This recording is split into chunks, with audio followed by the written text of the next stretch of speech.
Hey everybody, welcome to Fast Trax Live. My name is Paul Abernathy and welcome to the live stream.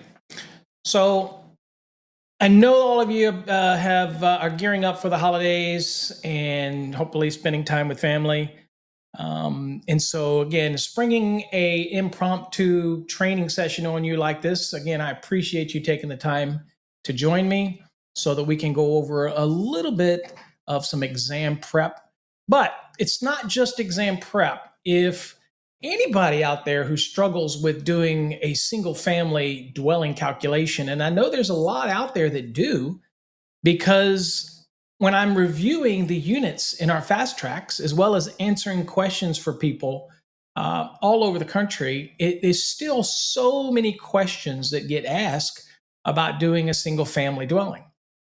Now, when it comes to an electrical exam, and of course, I'm known for preparing people for electrical exams, you have to remember that they're going to probably focus on a standard method of calculating.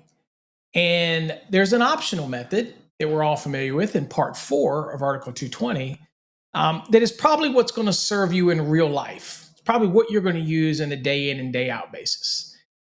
But when it comes to preparing for an electrical exam, well, you better know how to do both, okay? Because you never know what kind of question they're going to give you.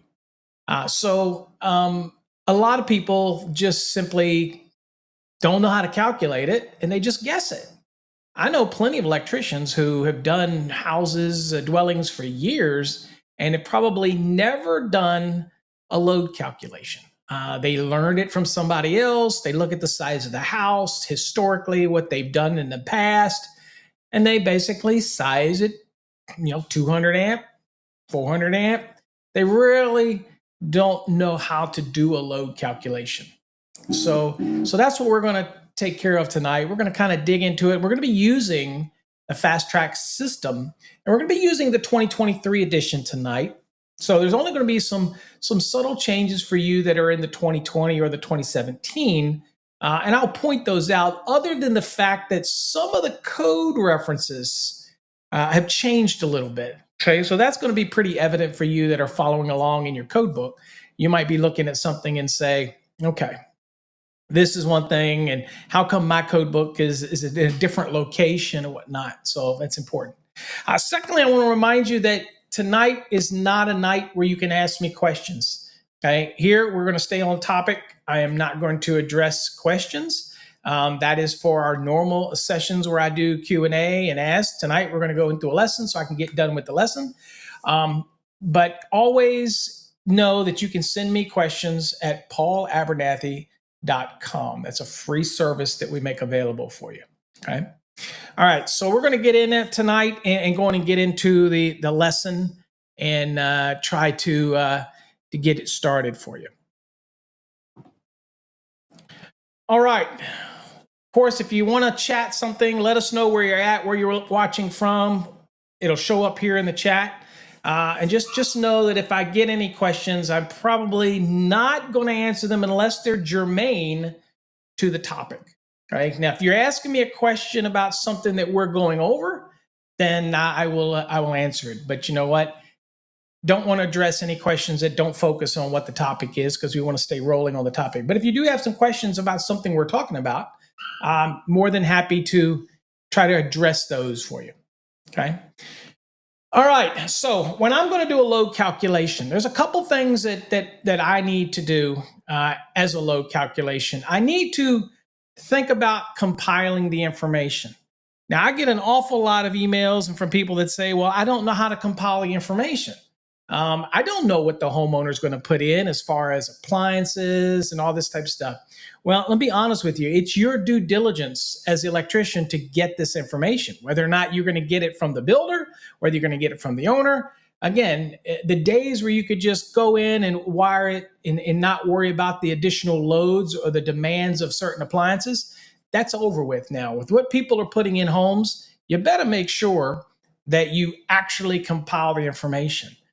So whether you create your own little form, whether you create your own little paper, you send it to the builder, you send it to the owner, or you do it yourself, or you make a call, you're going to have to start compiling the information. Now, there are many things that we as electricians will start to do up front. And that is, we need to start looking at what the National Electrical Code says we have to do as far as our general lighting and general use. And then, of course, we have applications for our small appliance brand circuits. We have to deal with the laundry circuit, all those type of things that we're going to deal with. Okay. And so, again, we're going to look at each one of those things as we go. All right. So the first thing we have to do, any dwelling that we're going to get, we need to formulate what our square footage is going to be. Now, they may give you a value, and that's great. And on an exam, they're going to give you a value. And again, so when we're looking at our illustrations here, we're trying to find what the total floor area is. So here, and this, again, for those that they're not familiar, this is our Unit 8 in our Fast Trax program. Unit 8, Unit 11, and Unit 13 are the toughest units in our program. So people ask me all the time, well, will I learn calculations? Absolutely you will. Will I learn how to do all these things with apply the demand factors and all that? Absolutely you will in our program. So again, when people ask me that, I'm like, no good exam prep program would be complete without having the information to do calculations. It just wouldn't be a good program. Okay, so if it's just a book that has nothing but questions in it, that's not a program. That's just a book. I'm just saying. All right, so there is a difference. So we want to make sure that you have a distinction on what the difference is. Okay, so in our program, we do have these call outs. So you will see call outs on all of our illustrations. So again, we're just pointing it out right here. Here's the porch area. Okay, just showing you kind of a porch, the front door. You walk out on the porch, and here are the steps going down, and here are the handrails, all this kind of good stuff. Okay, all right, so let's look at some call outs real quick. So some of the first things that we're going to do, we're looking at an exam, is we need to know what is included and what is not included in the square footage. All right, so if you look at 220.5C, which is in the 2023 edition of the NEC, and we will look at that, it says open porches are not included in the calculated floor area of dwelling units. It says right there in 220.5C. So now if we go look at that, we can go down here, and this is the 2023 edition of the NEC, by the way. Okay, and here's your floor area. And this is new, so you'll see the little in here. So this reminds you that in the 2023 edition, this has been moved, okay? So this has been moved and relocated. So it says the floor area of each floor shall be calculated from the outside dimensions of the building. Now, I'm getting buzzed by people who seem to not realize that I am teaching a course tonight. Don't bug me, all right? So the floor area of each floor shall be calculated from the outside dimensions of the building, dwelling unit, or other area involved. Okay. For dwelling units, that's what we're dealing with here. It says the calculated floor area shall not include open porches or unfinished areas not adaptable for future use as a habitable room or occupiable space. Right? So when we think about that, we're saying, what does that mean? So an attic that is not adaptable for future use, that is not going to be considered a habitable room, it's not going to be occupiable space, and I'm not going to count that area. An unfinished basement, for example, most certainly is adaptable to future use and will be a habitable room, so you must include that in your square footage. So if I had a one floor and I had an unfinished basement, you count the one first floor, but you also count the unfinished basement in your square footage. And when we talk about the square footage, we're talking about 3 VA per square foot. And you'll see that as we continue on. Okay.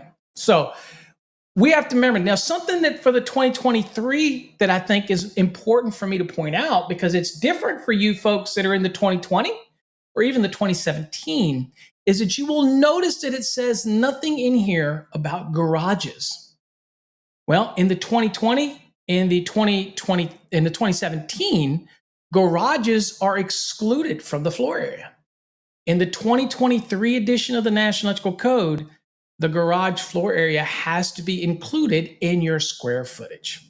Okay. All right. Just want to, we have to make sure that we stay focused on that, because that is a change that you need to be aware of for the 2023. Okay. So we're going to make sure we don't include porches. We're not going to include any area that's not adaptable for future use or unfinished areas, things like that. We're not going to include the porch or the footprint of the porch, that type of thing. Okay. But anywhere else in that dwelling is all fair game. So like I said, if you have an unfinished basement, then they're going to take that square footage into consideration when you're doing your math. Okay. All right. Next, scale rulers are also useful to determine the location of outlets and whatever. So again, all this is pointing out here is rulers are laying it out when you might be laying out or going around the room and put your receptacles. Again, all those in 210.52, all that type of thumbs. It's good to know, but it's really not important for us when we're doing the load calculation. Now, if you are looking at a set of blueprints and you have to determine the outside dimensions is what you're going to use, right? The outside dimensions exteriorly, except for the porch, then you do need to know how to read the blueprint. You need to know what the blueprint is to scale. And so you can measure it out. Now, on an exam, not going to be an issue, because they should give you the outside dimensions, okay? Because that's what we're basing this on. All right. So again, different from the real world versus an exam world. And you know what? I tell people all the time, in the exam world, forget common sense. Okay. An exam world is going to be whatever the person writing the question wants to share. And the hope is that they do it in a way that makes it has an ability to answer the question. They're not throwing trick questions out there. They just might be poor question writers, right? It can happen. We get poor questions from time to time, but you'll learn how to dissect that. And I'm going to be honest with you, most of the students that are in our Fast Trax program have learned how to dissect things. And that's a major component. And we spend a lot of time. And if you don't get a certain grade, I make you go back and do it again, because I really want to hammer these things home. I really do. Okay. All right. So anyway, remember outside dimensions, and this is an overhead view, folks. This is the dwelling wall. This is the front door, let's say, coming out onto the porch. So these dimensions of this porch, okay, the full dimensions of this porch are not to be included in the square footage that we're going to be looking at here shortly, okay? Just want to make that clear. All right. So let's start gathering our information. Now that we know we're using the outside dimensions of everything, okay, we're going to start gathering what we need to think about and pulling all this stuff together. And again, we want to make sure that we understand where we're getting our code references from. Okay, that's an important thing for me. All right. All right, so gathering certain information is necessary to accurately perform a load calculation. Absolutely true statement. All the essential data can be identified by simply answering questions found on the load calculation form. Okay, either standard or optional method, enter the information in the appropriate line of the load calculation form provided with our course in this textbook. Okay, so for those that are not familiar, and we're just going to kind of go through it, I do want to share you what it's talking about, because this is something that is available only to our Fast Track students. Okay, and I will go on and share this with you. This is what we're talking about. So this is the form that they print off. It's an image. They can save the image and then print it or whatnot. And this is basically a step-by-step approach to doing a load calculation. And the reason they use this form, or they should be using this form, is because it has code references on it. Right? So I can zoom in a little bit to kind of help you just a little bit with seeing this, and we'll zoom back out when I need to. That's the beautiful thing about this new software that I'm using. It allows me to do certain things. So this form is what our students should be. And if you're a student of ours in our program, I so hope that you use this form, because 8, 11, and 13 each have their own form. And it's really designed. Now, I had somebody tell me once, said, Paul, I don't want to use the form because I can't use the form on an exam. And I'm like, no, duh. The whole purpose of you using these forms, printing them out, you see the little print icon, you can print them out. The whole purpose of using these forms is to create your habit of going through the steps. And once you create this habit of going through the steps, then once you're out in the field in the real world, you'll be able to just fly through a load calculation instead of guessing a load calculation. Now, a lot of people print these out and get them laminated. Okay. So, I mean, that way they can use a dry erase pen on it and they can use it over and over and over again. Me as a professional, I want to make sure I'm right. And I don't want to do any larger service than I need to. Okay. And that's why most people will end up doing the optional method in the real world, because it results in a smaller service. But we're talking exam prep. Okay. So we want to focus on exam prep. So here you see it also gives the code references and everything like that. We're going to show you how I would fill out this form step by step. But for you that don't have our course, that are watching it, it's still important, if you're taking notes, that you follow the steps. It's so important. Okay. All right. So let me get back to the course here. All right, and let me drop this back down here so you can see it a little bit better. Okay. All right, so first thing we're going to do is, what is the dwelling unit's square footage area using the outside dimensions? Okay, so that is the dimensions right here, and that is the outside. Notice that the front porch is not included. Notice that? It is not included in this calculation. It's the outside dimensions minus that. So the easiest thing is use the length times the width, and then do the same thing for this portion here for the porch, and just subtract that away. Easiest way to achieve that, right? Okay, so once you have your square footage, you know your outside dimensions. The next thing we want to go to, and remember, we're just gathering information right now because we got to do a load calc.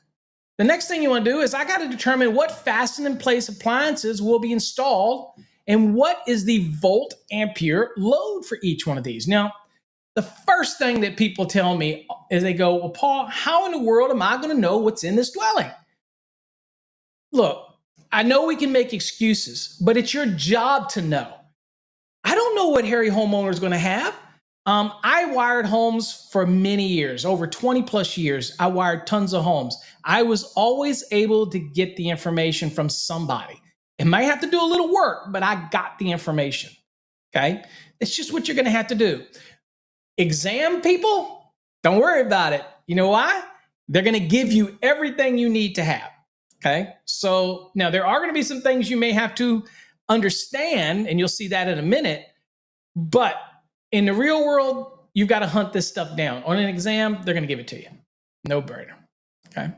Now, next thing, once we've got together all our fastened in place, whether it's dishwashers, garbage disposers, whatever, everything we've got, the next thing we got to do is, okay, how many small appliance branch circuits are being installed in this dwelling?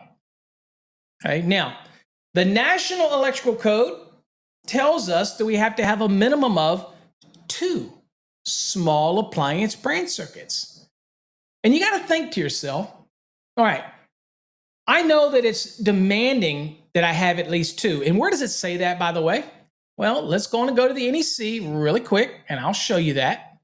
So we're going to go to 210.11. So the branch circuit requirements right here. And here you go. And it's 210.11C. And again, remember, I am in the 2023 edition, so might be slightly different than yours, but it's going to be about the same area. This should be the same. Here, the small appliance branch circuits, it states right here that it has to have 2 or more 20 amp small appliance branch circuits. Okay, so the minimum is 2. Okay, minimum of 2. So let's go back really quick here to the lesson so we can cover it. So the minimum of 2. Now, if you're doing a dwelling in the real world and you know that there's 4 small appliance branch circuits, well, you're going to have to count for all 4 of those. You can't just say, oop, I'm stopping at 2. Okay? You're going to have to account for all of those. All right? On an exam, unless they tell you there's more than 2, the minimum is 2. Minimum is 2. And don't worry, you're going to see where we get the values for these here in a second. All we're doing right now is gathering information. The next one we need to gather is laundry circuits.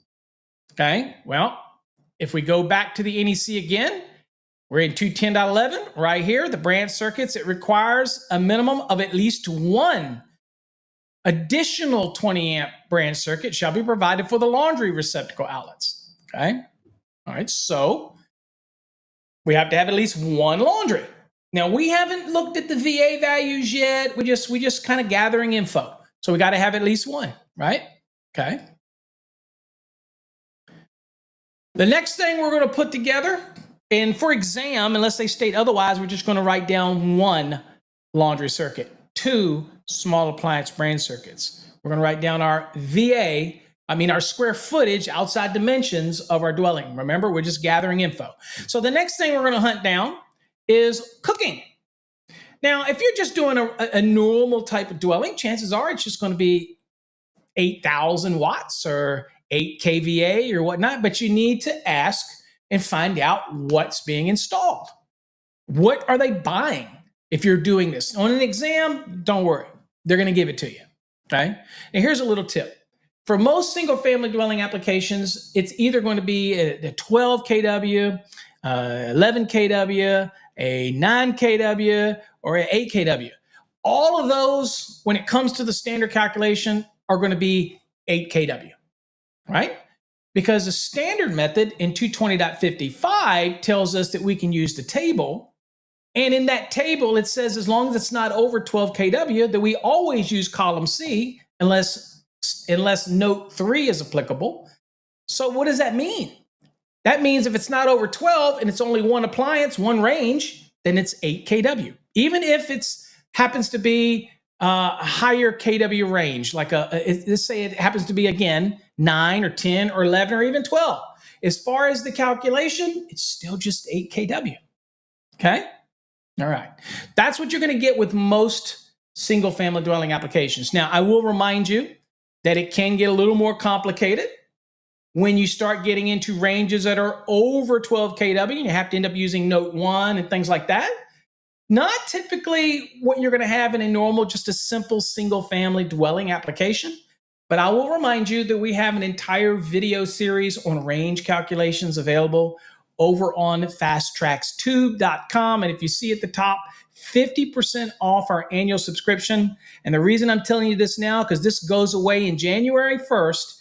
And in January, that's where all of our new videos bringing the Fast Trax to life are all going to start to go on Fast Trax Tube. And then you're going to have to pay full price after January, which is $99 a year, right? So just things to think about, okay? All right, I'm just trying to save you some money, folks, especially if you want our education. If you like my teaching or you like my style, as long-winded as I am, you're going to love the stuff that we're bringing on Fast Trax Tube in 2024. You're going to be excited. We're transitioning everything that way, okay? All right, let's get back to the lesson. All right, so now I've determined what cooking I have, and we'll look at that in a second, and we'll work through this. It'll go quicker. Relax. I know people say, Paul, come on, let's go. I only have one way to teach, and it's not going to appeal to everybody. I get it. I got my haters, trust me. All right, next, we need to determine whether air conditioning, heating, what do we have? So we'll need to start gathering our heating and air conditioning information, okay? Whether we have central heating, whether we have heat strips, whether we have Baseboard heat, God, I hope not anymore, but we could. Whether or not we have a heat pump, whether or not we have what type of heating we have compared to what type of air conditioning we have. We need to put together what our outside air conditioning unit is. We need to understand the nameplates for it, what motors are involved. The good news on an exam, other than in the real world, they're going to give you all this. And that's a beautiful thing when it comes to exams. Okay? They give you it wouldn't be fair if they didn't, be honest with you. Okay. Now, the only thing I will tell you this, the only thing on an exam they may not tell you is that when they ask you to do, if they happen to ask you to do a load calculation and they don't say to take the 2 small appliance branch circuits to the laundry, you're going to have to assume that because that is necessary to do a full load calculation. But they might not tell you that. They might not give you all that. They might give you everything that's in the dwelling, the dimensions and everything, and you go do the math and you screw up because you don't take into consideration what? You don't take into consideration the minimum of 2 small appliance branch circuits, and you don't take the laundry into consideration. Okay, so just be prepared, that type of thing. All right, good deal. So again, you're going to compile all this information. You're cooking, whether there's cooktops or ovens. You're going to pull that together. You're going to get your fasten in place stuff like your water heaters values, your dishwashers, your garbage disposer, any individual motors that might be for attic fans. Pull all that stuff together, right? And then you can literally now start your calculation. Okay. So as I showed you before, this is the form that our students use. There are many of them that are available out on the internet, different ones. You can just Google it, Google a calculation form, and you'll probably find them, okay? But again, this is a form that we provide for our students. All right, so what we're gonna do is we're gonna look at an example of an installation here and just kind of work it through, and I'm gonna show you how you would do this form, okay? And let me get rid of this highlight so we can look at it. Okay, first things first, we got a calculation to do, folks. I'm going to show you how you walk through the form for those that are new, and I'm going to show you step by step what you should do even if you don't have a form. All right, so what are we going to do? We're going to assume that the water heater, clothes dryer, counter-mounted cooking unit, wall-mounted ovens, electric heat, if they're in kilowatt, they're equivalent to kVA. Okay, now the code already tells us this, but it's important for us to remember that if I have something that's, say, 1,000, a 1 kW is the same as 1 kVA. Okay. Now, in the scheme of you getting used to exams, just remember that 1,000 watts is equal to 1 kW. 1,000 watts is equal to 1,000 VA. Things like that, right? Just kind of getting all those things in your mind that they're all work together and how that all kind of flows together and what it all equals out to, all right? It kind of gets your mind around that. All right, now, note, the information to the right will be used throughout the remainder of this unit to demonstrate the use of, and I don't know what's going on my thing over there. It seems to be popping up. I noticed something popping up on my screen. And I'm not sure what the heck that is, but anyway. So information to write, whatever it is. Okay, so we're going to be doing a standard method. So let me pop this up here. And let me bring this over here, and I'm going to see if this make sure this shows on your screen. Yes, it does. Okay, so if you have a pen or you want to jot these things down, you can. I'm just going to call them out to you so you kind of know what we're working with, and you'll see how we work through this. So the dwelling that we'll be working with is 35 by 55. The front porch, which we're going to exclude, by the way, the front porch is 7 feet by 10 feet. We've got 4 small appliance branch circuits, so we know that up front right away. We've got 2 laundry circuits, okay? We know that right away up front. We got a water heater, a 4.5 kW water heater. It's 240 volt. We have a dishwasher that is 10 amperes at 120 volt. Okay. And if you're savvy, you already know at this point, they're saying, well, wait a minute, we're working in VA. So if it's 10 amperes and 120, I'm going to have to do some calculation here, okay, to get me my VA value, because you know we want to work everything in VA, right? So you're already ahead of the game if you know that. Next, in-sink waste disposer, that is a 0.5 horsepower, and it is at 115 volts. Now, you're also ahead of the game if you're like, wait a minute, Paul, I know that it's a horsepower. I have to convert this. I have to find out what the FLC is for this motor first. That'll give me the amps, and then just like the dishwasher, I multiply that by 115, and that's going to give me my VA. If you already are thinking that in your mind, you're already ahead of the curve, okay? And that's the way I want my students to be thinking, just like that, ahead of the curve. Next, trash compactor, 7.5 amperes, 120 volts. So we know how we're going to do that math. 7.5 times 120. We're going to get our VA. Don't worry. We have 3 attic fans that are installed in our attic in this house that we're going to be supplying.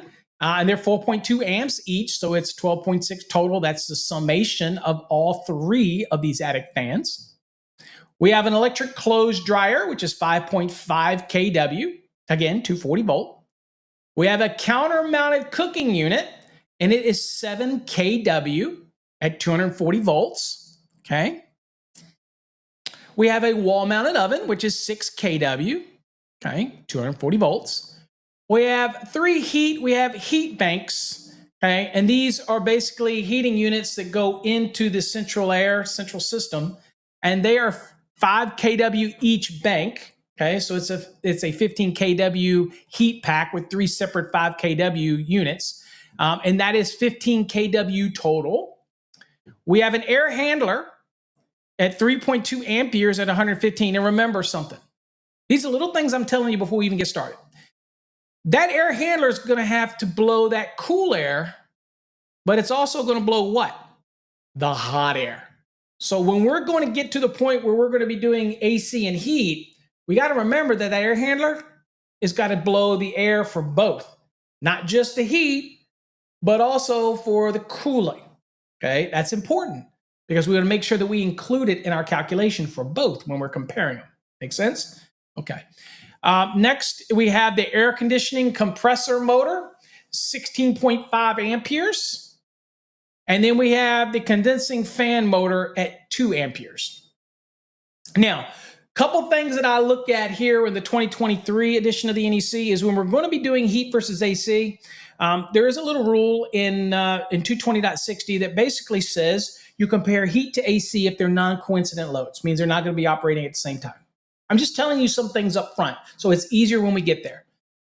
So under that portion of the code, I can already look at my numbers here and see that, wait a minute, if it's 15 kW for the heat, and I know that I got to also add the values, the VA for the air handler to that, then I already know that that's going to be more than the air conditioning, okay?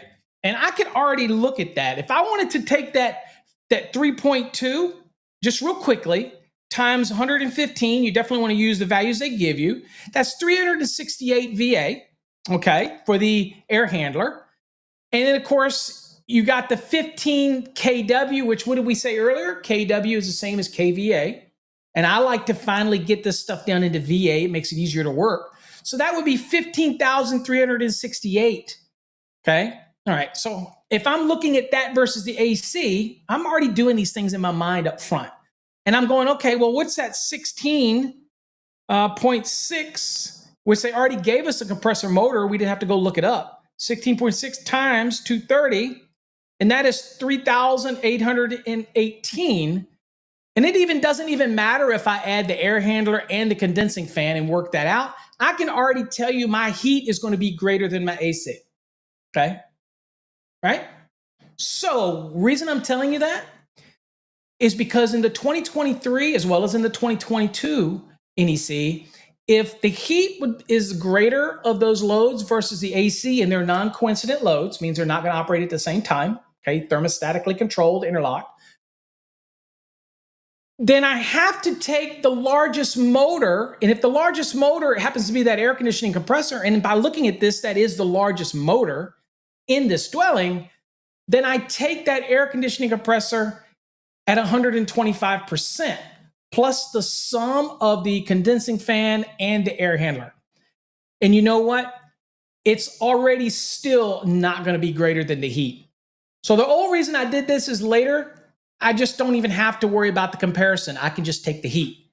But don't worry, we'll cover that again because that can be confusing for folks. If you're in the 2017 code, you can ignore that 125% and do nothing but compare heat and AC and take whichever's larger. Okay, that's the 2017, folks. 2020, you're going to do a little more work. But don't worry, we'll get there when we get there. So these are all our stuff. You've had enough time to hopefully write these things down. All right. All right. First thing we're going to do in our form. Okay, and I'll go back and forth to the form to now and then so you can kind of see what we're doing. All right, first thing we got to do, and I'll go down here, and this is what it looks like on that first item on the form.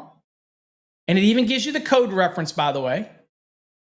And this is a change for the 2023. Okay, this is kind of moved. These values that we were getting in 220.41, and I'll take you to the code real quick to show you that, because again, I think it's important to you to see it for those that are going to be working in the 2023.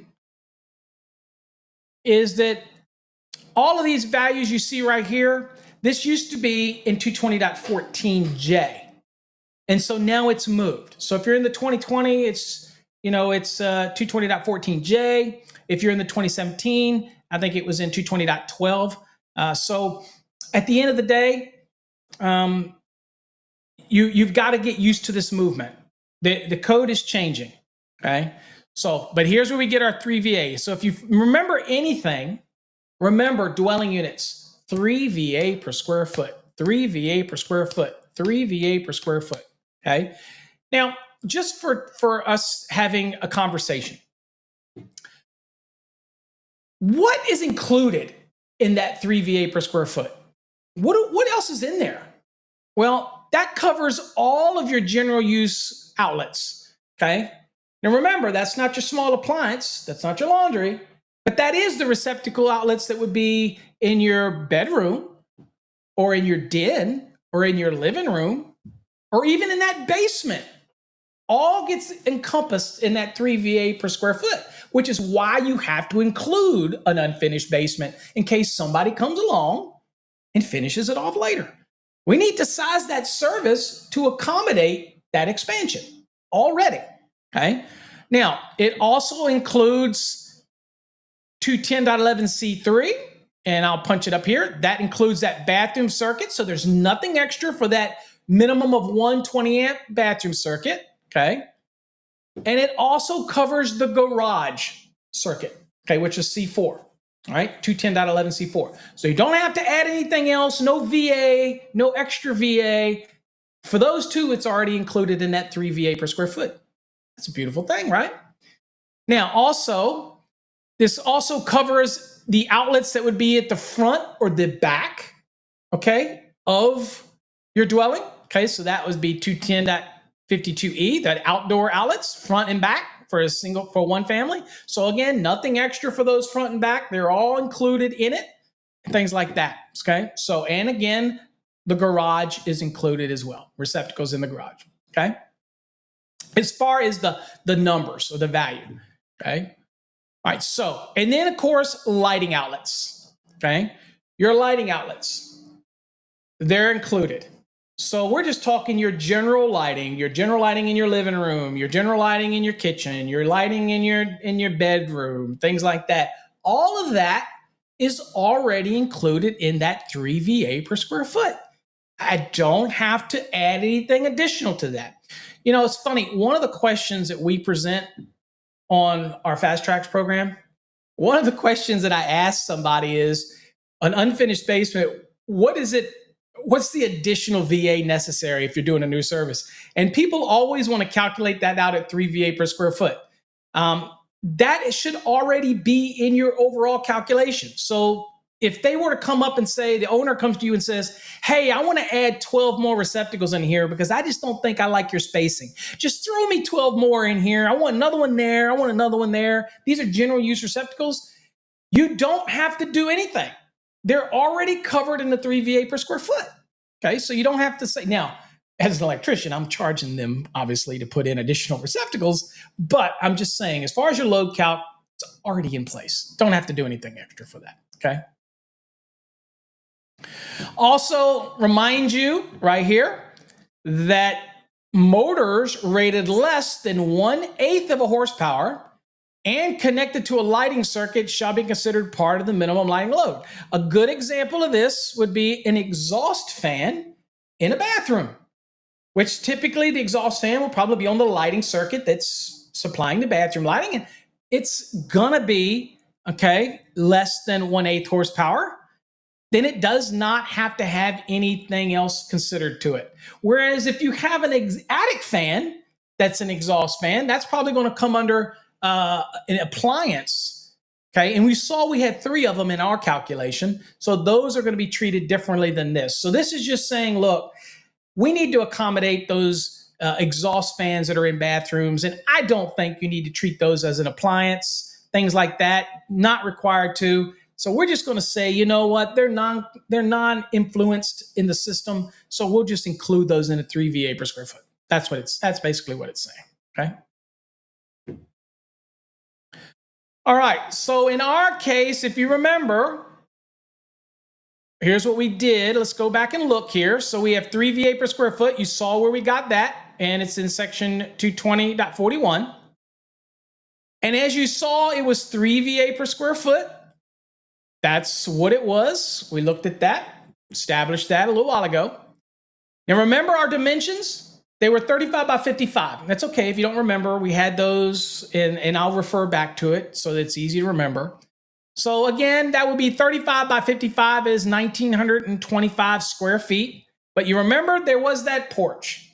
We have to take that porch out of it, okay? Because that's what it said in 220.5C, right? Take that out.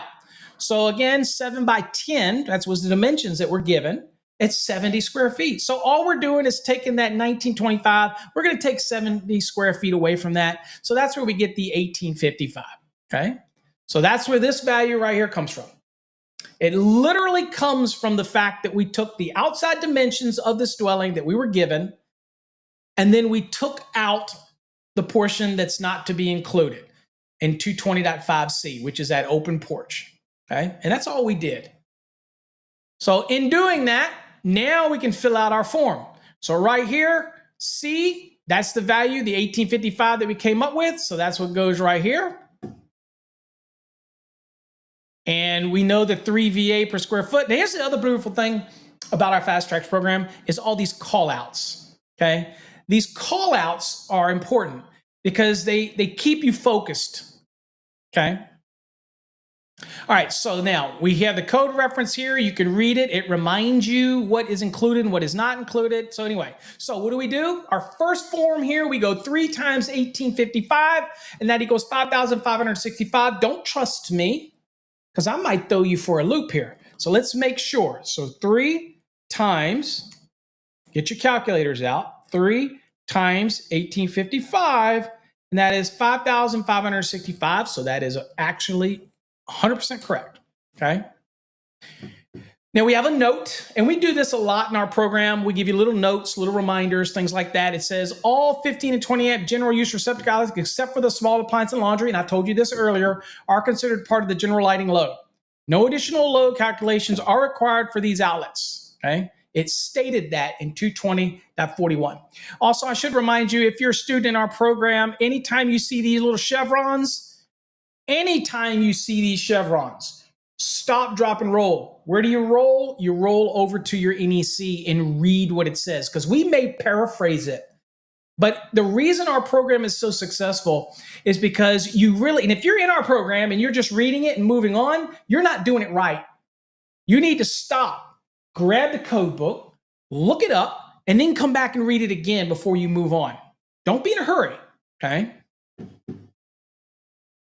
All right, so line 1 on this form, I'll show you the form. So line 1 right here is all filled out. And you notice that these are slashes. That means that these are just the totals right here. You're gonna have to do some calculations down here using a table to get some demand factors. But that just tells you that they're not part of the final calculation yet. They're just part of your process, right? So I just wanna point that out to folks. All right, now going on to line 2. We're rolling. Line 2 says, okay, remember those small appliance branch circuits that I told you about that were in 210.11c1? And remember the laundry in 210.11c2? Remember that? Okay, well, where do you get the VA value to use in your calculation? Well, that's pretty easy right here, 220.52a.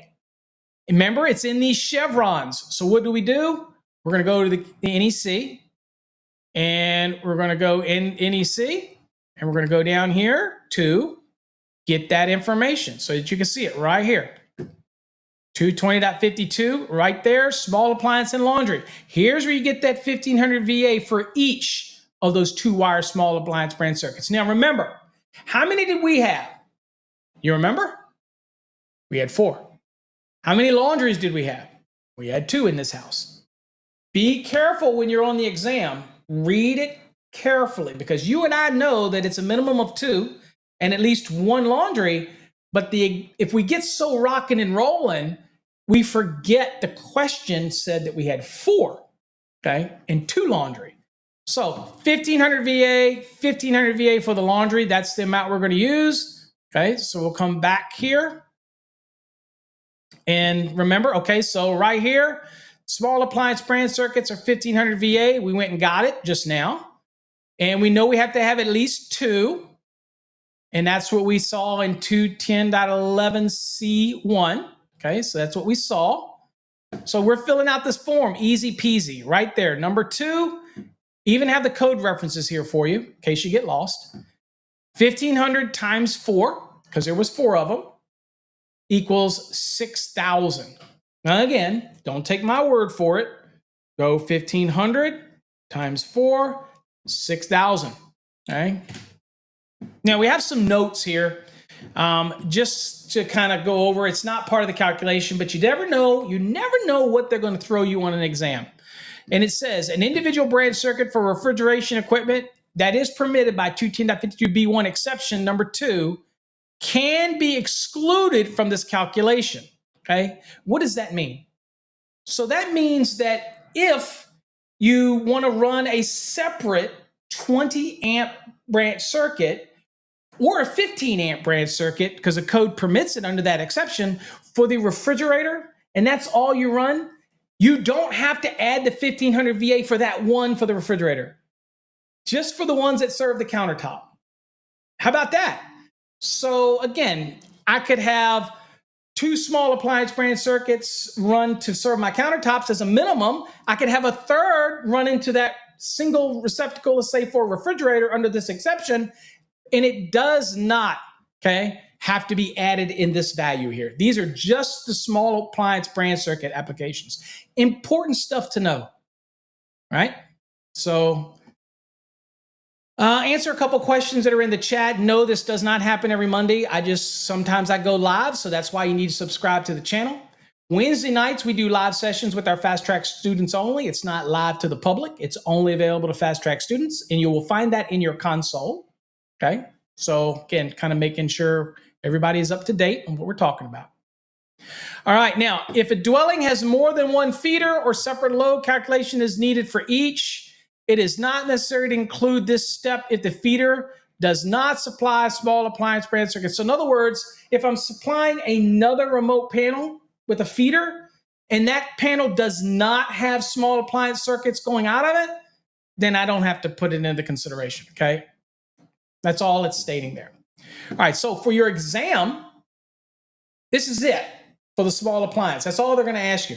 Now, keep in mind that on an exam, this may be the only question they ask you. Again, I get that question a lot. Are they going to ask you to do an entire calculation? Probably not, but you need to know how to do each little piece, right? And so if I know how to do the small appliance branch circuits, or I know how to do the laundry, or I know how to do the 3 VA per square foot, if that's what they ask me as a question, and guess what, folks? You're going to nail this thing. You're going to be successful, right? But you need to know, and that's why I harp on using our form, because you learn the pieces, okay? All right. All right, so we got the small appliance. So now, obviously, we're going to move on to the laundry, which is line 3. in our form. And it says laundry circuit. We've already covered this in 220.52b. It also is 1500 VA. Okay, so we see that here. So here's our code reference down here. Here's the 1500 VA for item B. See how the Fast Trax does this? I don't know any other program out there that does this way. All right, C. It literally holds your hand through it and gives you a form. Now, whether you're doing it this way, students, this is the way you should be doing it because it helps you remember the steps. All right, so laundry. There was 2 of them. Remember when we started this, if you came in late, I showed you a list of what's in this house. And so we have a minimum, well, we have at least 2 of them, okay, in our calculation because that's what was in our question. So we're putting the 2 right here. So that's 1500 times 2, and that is 3,000. And I don't need to bring out the calculator for that. If I can't calculate that one in my head, I'm going to become a plumber. I'm just saying. All right. No offense to the plumbers. Okay. Now, once we have these values, now I'm going to take you back to the form real quick. So here's where we're at on the form. We filled out this top 3. That's why these have these hash lines. This is our form, folks. Okay. So we filled it out. Now we're going to be doing item number 4 through number 8 on our form. Okay. And all of this is going to be revolving around the demand factors that are allowed for us in 220.45. Now, if you're in the 2020 edition of the NEC, I believe it's 220.42. So there is a change. It's just moved around a little bit. The 2023 makes it a little more logical. I think Code Panel 2 did a good job restructuring 220. I really do. I really do think of anything, and I'm sometimes critical of some of the stuff in Code Panel 2 when it comes to GFCIs and AFCIs and all that. But this restructuring was genius. They did a wonderful job. Okay. All right. So let me bring you back here. Okay. So we have already got line 1, line 2, and line 3, right? So all we're going to do is line 4 right here. We're going to add all 3 of those up, okay? And that's what we did. We just added all 3 of the values that we just had up together, okay? All of the ones for the small appliance, we added up the 2 laundry, the VA value, and we got the square footage. We add them all together. Okay. And when added all together, that was 14,565. That's a total. Okay. So we put that in line 4. Okay. Now, line 5, when it says minus 3,000, what is that talking about? All right. So let me bring you back. Let me talk to you about the code. Okay. Is when we think about this and we say, okay, we haven't gotten to appliances yet, Jason, so I'm not going to address that yet. We're not even there yet. Okay. So if they're counter-mounted microwaves, then they typically are not something you're going to consider because the small appliance brand circuit's a 20 amp circuit. It is what it is. You can't account for the different types of plug-in microwaves that you might buy in a store. If it's a microwave that is going to go over a range or over thing like this, then that's going to be something that's going to fall under an appliance. Okay, so you'll take that consideration there, right? So we're just talking about the small appliance, the countertops, those type of scenarios. And we know that the microwave, which is going to be higher than 20 inches, if it's above range, then we already know that that's not going to be able to count as the countertop because it is over 20 inches per the National Electrical Code. So it can't be on the small appliance brand circuit. So it's got to be addressed as an appliance. Okay, we'll cover that in a minute. All right, so where are we going to go into the code? Where do we get this first 3,000 at 100%? We're doing demand factors now, folks. So we've already got our loads. We've added up our small appliances, our laundry, and our 3 VA per square foot. We've got all that. Now we're going to be able to apply some demands to this. Yeah, we get to do something. So the code says the first 3,000, you take it 100%. So you basically take that 3,000 and set it aside. You take whatever our value is, and you minus 3,000 from it, so now we have something else to work with, okay? Now, the code says after you set that 3,000 aside, the next 117,000 of this value, I can take it at 35%. How about that? And that value gets added to the 3,000 that you took at 100%. Now, if you happen to have a large house and you have a value that is over 120,000, because remember 117 plus that 3 is 120. So if you have a more value, say it's a huge home, and now you have more that is over 120, then you get to take it at an additional 25% for that value that's over 120. Where do we get all that?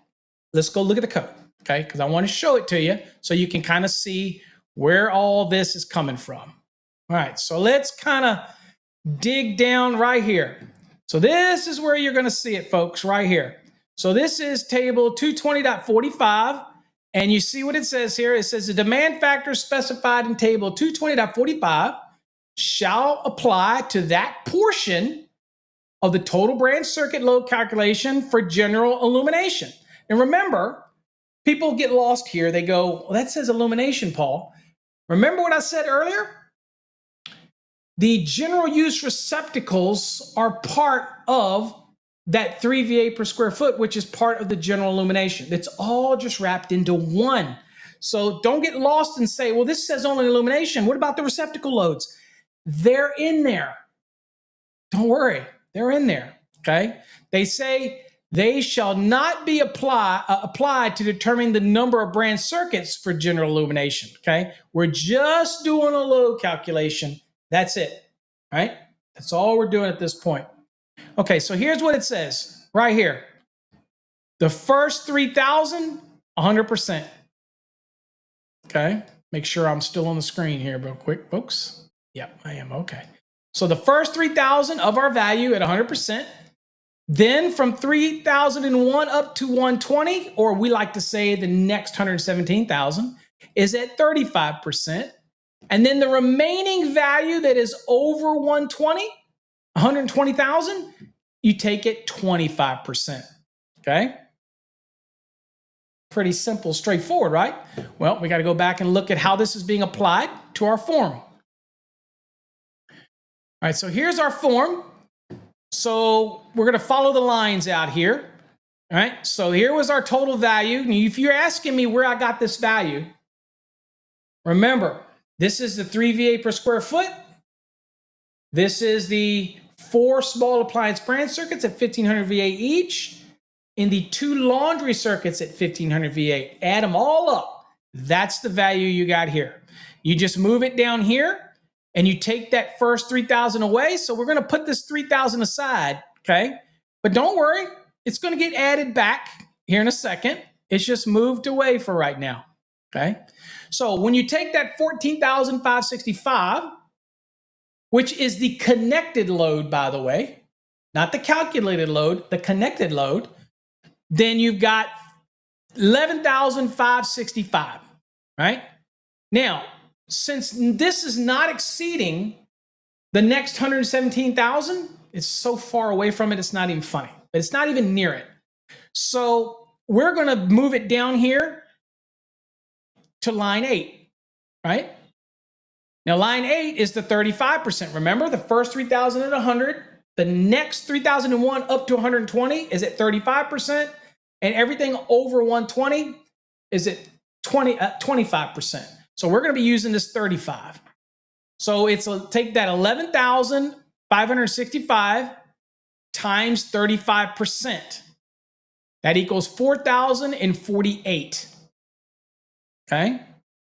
4,048. Okay? Now, here's a little note for you. Generally, and I kind of told you this earlier, generally 1 and 2 family load calculations will not use 6 and 7 because they typically that would be too massive of a dwelling unit. Okay? Typically would not fall into that scenario. Okay? For example, 1 family dwelling with a total floor area of 25,000 square feet, a mega mansion. Okay? And 20 small appliance circuits and 10 laundry circuits still would not be enough VA to be over the 120,000 before you're going to drop down and use 25%. So again, for most of your exams, most of the real world, unless you live in some mega mansion, that's even bigger than that, then you're not going to have to worry about only thing you're going to need to worry about is the first 3,000 at 100, and then the next value at 35%.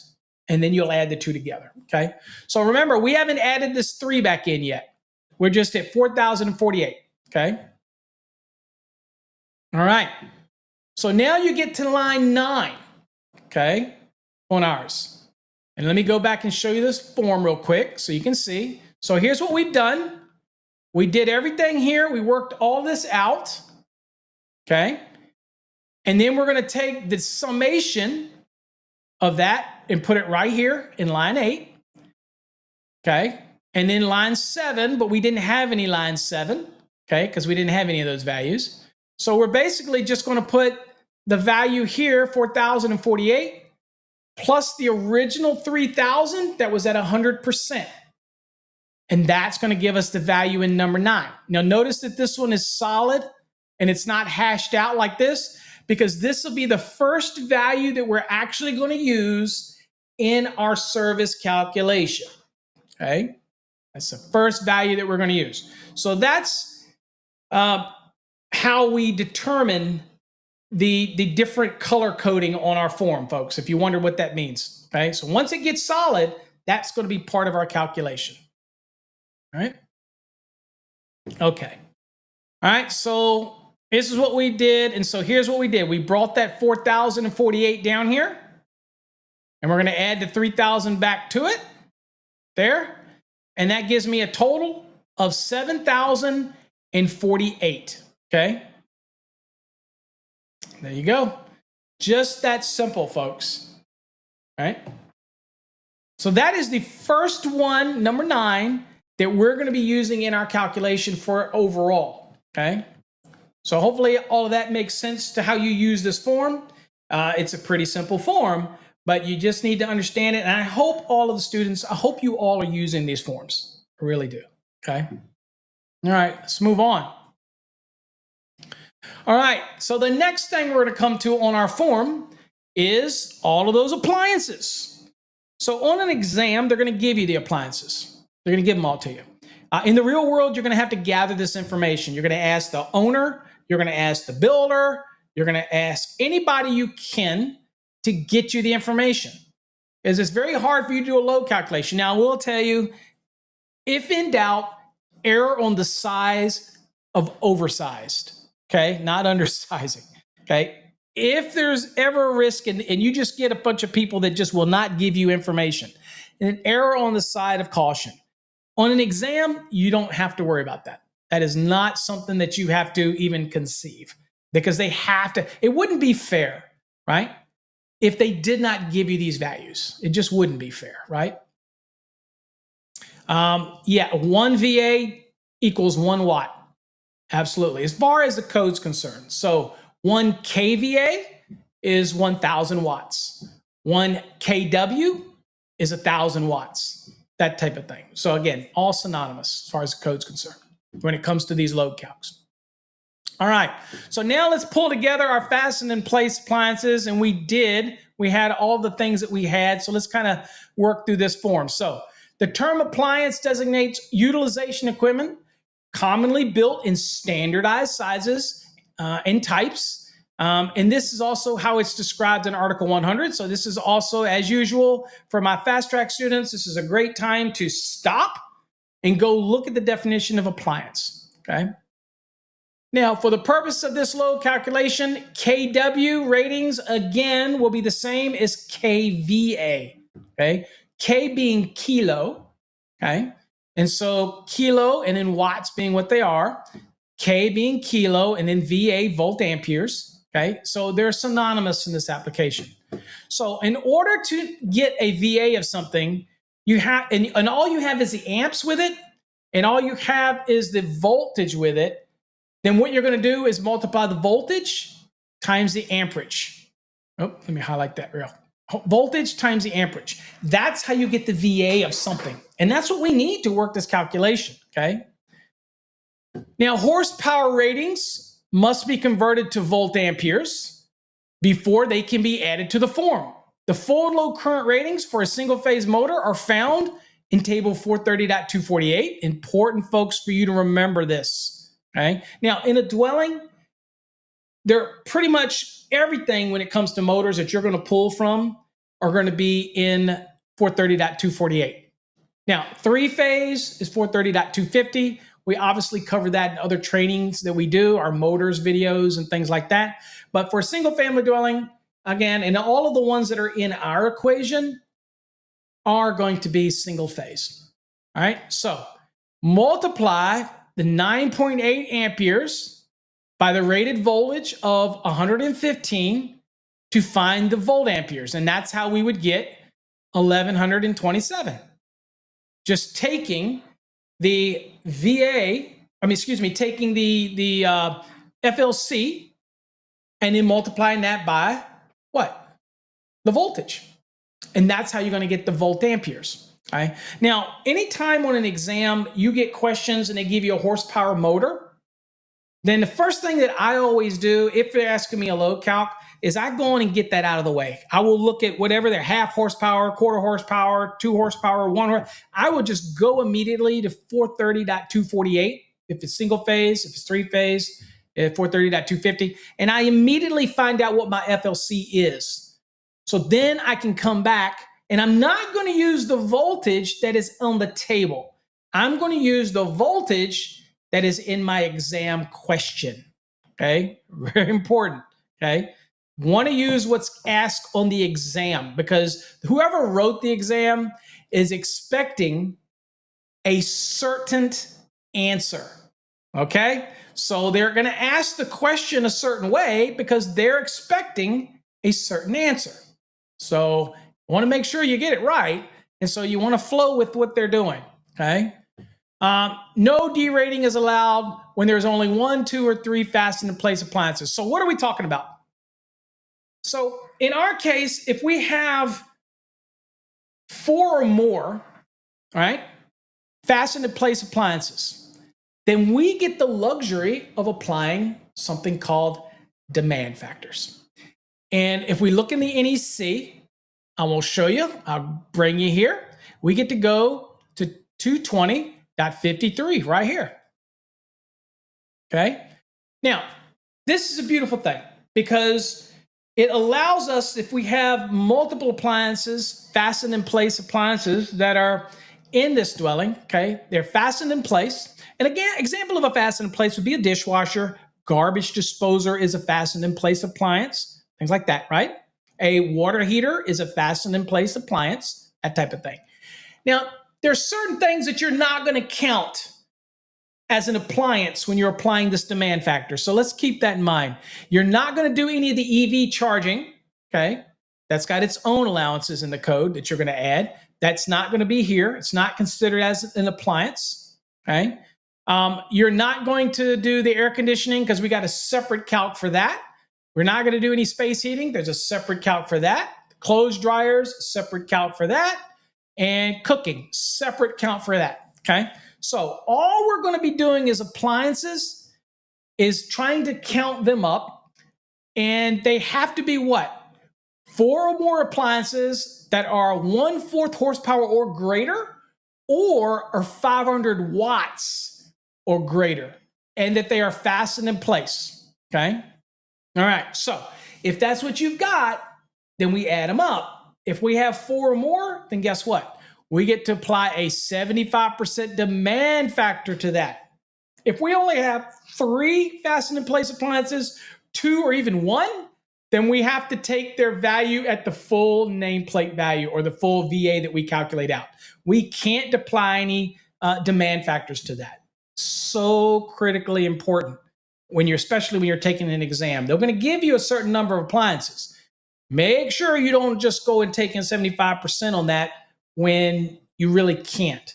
And watch out for them giving you a small motor or giving you an appliance that's under 500 watts or something like that. Be careful, because it wouldn't qualify as an appliance. Now, it's not that you don't take that load into your overall calc as just miscellaneous, but you're not going to be able to apply demand to it. That's all we're saying. You just can't apply the demands here. That's all we're addressing, right? Okay. So let's go back here and look at it. So, okay. So here's what we've got in our calculation. Remember earlier? These are the things that we wrote down. Hopefully you wrote them down. We had a water heater was 4,500. We have a dishwasher that was 1,200. A disposer that's 1,127. A compactor that is 900. And we had 3 of those attic fans. Okay. Now, if you remember earlier, we had these were given to us in horsepower. So we had to convert that. Now these have already been done for us here, but I think it's important for me to show you again how you would convert that. All right, so let me bring you back to the code, just because I want to make sure you understand these things before I move on. So I would go to 430, and I would go to 430, and I'm gonna go to 248. Just to show you, because I want to make sure that I don't leave any stone unturned. And let's see if I can get to the tables. I might have to click here to get to them.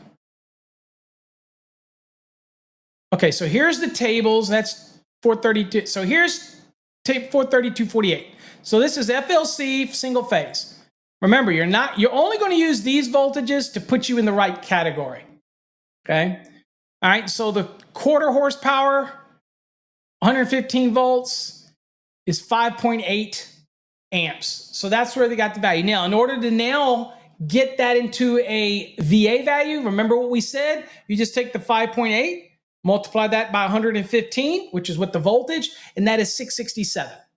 Okay, so if it was a quarter horsepower, that's what you'd get, right? If it was a 1 horsepower, and it was 16 amps, as you can see right here, then it would be the same thing. If it was a 115 volt motor, then it would be 16 times 115, and that'd be 1840. That's what my VA would be, okay? If it is a 230 volt motor right here, then you've got the values over here as well.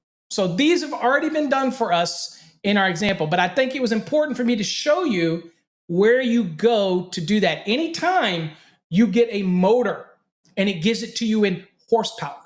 Okay, now, brings up a great question that people ask all the time is, what about a dishwasher? The dishwasher has a motor in it. Yes, but it's part of an overall assembly, so it's an appliance. We don't take that, especially when we go hunting for the largest motor. We don't go hunting for the dishwasher. That's part of the appliance. When we're taking the largest motor in 220.50, then we're looking for the actual motor, okay? Something that's a motor. Important to remember that on the exam, okay? Question that was asked, John, again, please don't get it confused. The small appliance branch circuit has absolutely nothing to do with these appliances, because the small appliance branch circuit isn't based on fix and place. It's cord and plug. It's spacing receptacles. It's spacing requirements. It's totally different from these appliances, okay? All right, let's get back to here. All right, so here's what the values we had. So obviously, we've got way more than 4. In fact, we got 3 Fatic fans. So that's 3, 4, 5, 6, 7. So we have 7 total, okay? So obviously, we can apply the 75% demand factor. So what you do is once you converted everything to VA, like I just showed you, then you're going to just add everything up, okay? Now, if you lose sight of that right here, you can see here that it gives you the code reference 220.53. It also reminds you about the quarter horsepower or the 500 watts. It reminds you, and it also reminds you not to include these other things. All of that's right here. It also reminds you if it was fewer than 4, you take it at 100%. You just take the total and put it in here. You just would add them up. But since we have 4 or more, we're applying this 75%. So that's where we add these up. So let's make sure the math is right. 4,500 plus 1,200 plus 1,127 plus 900 plus 1,512. That's me 9,239. That's what they have here. And I'm going to multiply that by 0.75. And that gives me 6,929.2. We're dropping the 0.2. And so it's 6,929. Okay? All right. So that's what we have right here. Makes sense? Okay. All right. So we now have it. And guess what you noticed on the form? Notice that item 10 is grayed out on the form right there in the middle. I'll circle it for you so you can see it right here. Okay. Notice this is grayed out. That tells you that's another step that we're going to add to our overall calculation. That's what the grayed out means. Okay. All right. Here is some other notes. The course, let me tell you what, the Fast Trax is so detailed. That's just why I tell you, and again, I'm not being a salesman here, whether you're preparing for an exam or you're just somebody that wants to learn the code, there is no course that's more detailed than this. Check this note out. It says household cooking equipment that is fastened in place, dryers, space heaters, air conditioning units, even EV supply equipment are not included in this fastened in place. And that's what it said right here in 220.53. It is not included, okay? Now, the other thing to remember, household cooking appliances individual are rated in excess of 1.75 kVA or 1,750 watts are derated under 220.55 provisions, see line 12, okay? If it's less than this, then it's just you have to take the full value. Now, what does this mean? Well, this means that all of our cooking, which we're going to get to next, is going to be able to have demands applied to it as well. Okay? You got to love all these demands. Now, I will tell you that even though we're doing all these demands, the optional method is still going to be smaller. Okay? But for an exam, you got to know how to do this. Now, the other thing to remember is, why do you have to know how to do the standard method? And some of you might already know this. It's because when you do the optional method, which we will cover one night, when you do the optional method, you still got to use the standard method to determine the size of the neutral, right? Why? Because 220.61 falls under part 3. It doesn't fall under part 4. Now, part 4 is optional. And since it doesn't fall under part 4, then it's stuck under part 3. So you got to know how to do the standard method in order to be able to size the neutral.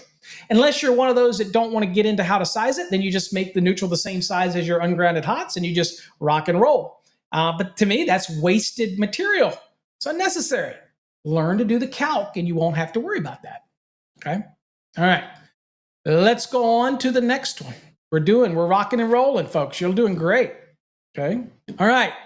Electric clothes dryers. Well, you remember our clothes dryer was 5.5 kW, right? So clothes dryer is not required. This is important. Check this out. A clothes dryer is not required for a load calc. How many people knew that? So you get on an exam and they give you this calculation, but they don't put a dryer down. Your mind starts thinking, oh crap. What do I got to do? I know there's a 220.54. Do I have to take this dryer at 5,000? Because they didn't tell me. Dryers are not required. That is not your laundry circuit. That was already taken care of. Dryers are not required by the NEC. However, if it is included, you have to account for it. And in the standard method, it is 5,000 VA or the nameplate, whichever is greater. Right? Now, in our case, 5.5 is greater than 5,000. So there you go. So let's look at it. So here's what it says. If one of the circuits, if one of the circuits on a feeder is being calculated as a dryer, the rating for the dryer must be at least 5,000 watts. So if it's a service or a feeder, if it's on that circuit and you're calculating that panel out, you have to account for it. Now, since we're talking about a service, our calculation had a dryer in it, and it's being fed on that panel. So we have to account for that. So 220.54 is where you're going to get your information under the standard method for dryers. All right? Now, here's the first thing I'm just going to throw this out there. You remember what I said about neutrals? You're going to have to do a neutral calculation as well. Don't forget that when it comes to the neutral contribution for that dryer, it's actually going to be 70% of whatever the value is that we have. So it's going to be 70% of that 5.5 or that 5,500 watts. okay, or that 5.5 kW, or that 5,500 VA, however you like to flavor it, okay, 70% of that is going to contribute to the neutral. Important. Don't forget that, okay? Don't forget it. In fact, some people write that down right away, right beside it. They go, well, dude, I'm already here, so let me just go in and write that down. So they'll do it. They'll say, well, okay, all right, so that 5,500 times 0.70 is 3,850. They'll write that down real quick and put parentheses around it, okay? That type of scenario. So I don't know why my screen looks blurry. So I don't know what's going on with the stream. I'm monitoring it and it looks blurry. So I don't know what in the world's going on with my stream. So I'm just checking it real quick. This would be very discouraging if it didn't work right and it's blurry. I would be very upset at EV Mux, who I use for my streaming service, if this is the case. And it does not look good. So I am upset. Wow. I am very upset at what this is doing. And so I will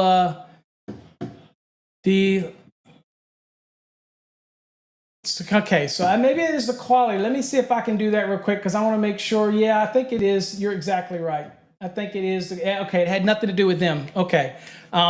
Folks, make sure you change your quality to at least 720 or higher. Okay. Obviously, I had mine looking differently. I'm sorry. I'm monitoring it to make sure I don't lose it. So, EV Mux, I'm sorry. I was blaming you for it, but it was me I had it actually on 144. Dude, is that like old school or what? That's like 19, it was like 2005 pixel quality, whatever. Okay. Y'all paying attention. I knew y'all would be. All right. So let's go on here. So just remember, that's just a little tip. You can write the neutral down right there while you're doing this. Write it in the form, right to the right of it if you want. Saves you a step. Because at this point, everything else that we've done up to this point are pretty much all going to be neutral loads except for the water heater when we did the appliances. So you would not count the water heater, but everything else you would still do. So just remember that. The dryer, 70%. And that's under 220.61b. Okay, that's just getting you ahead of the game. That's all. Just giving you some extra information.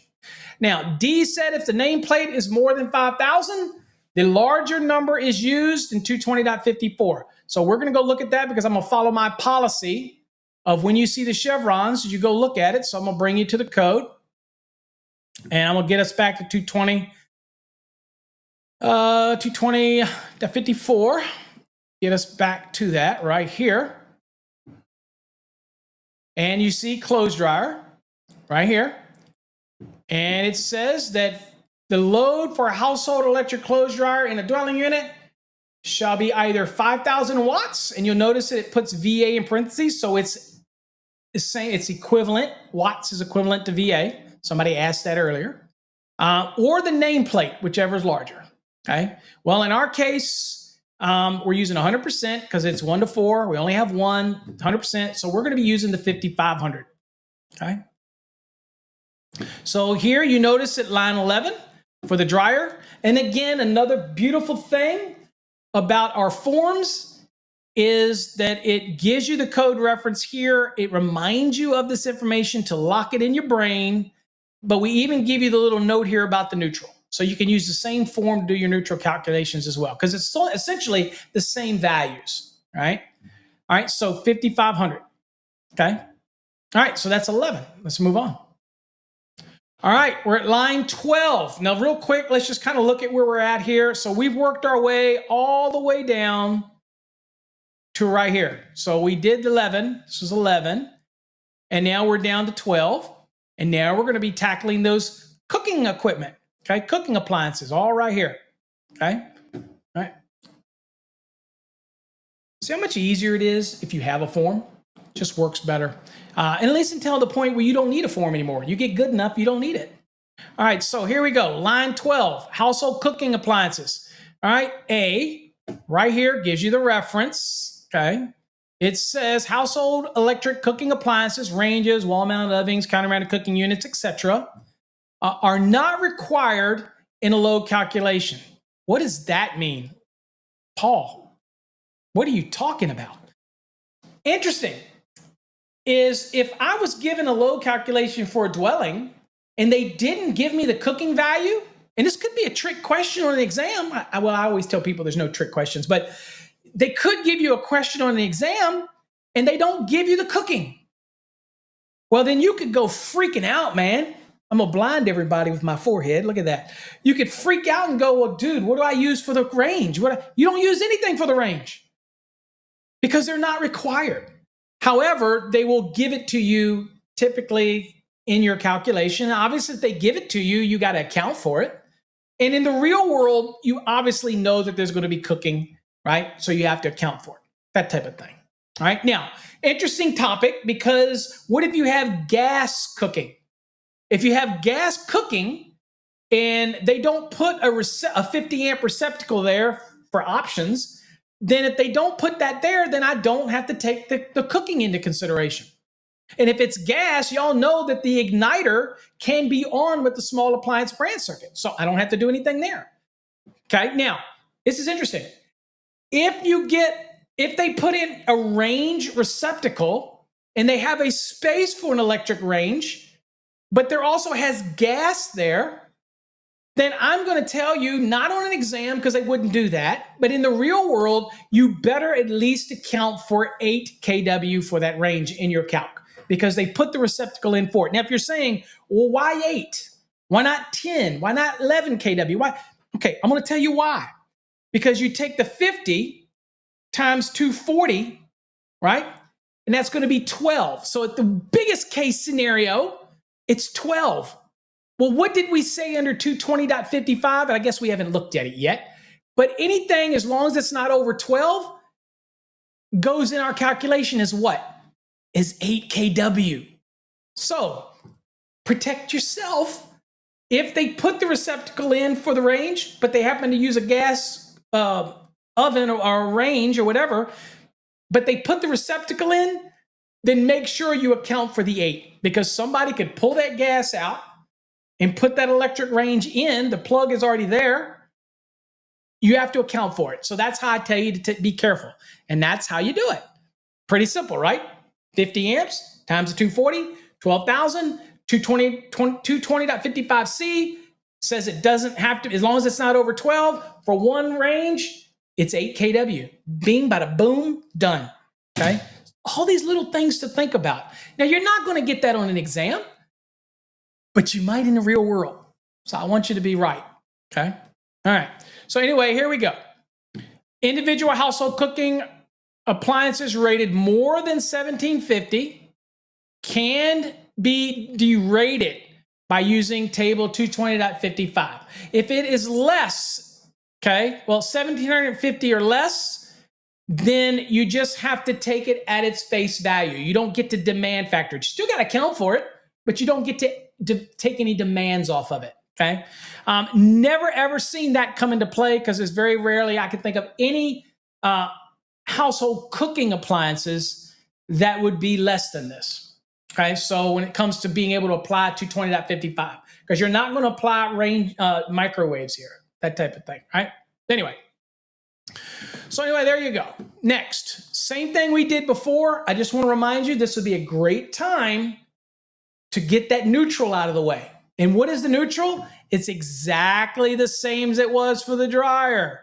Okay, it's going to be 70% of whatever you determine the range is, okay?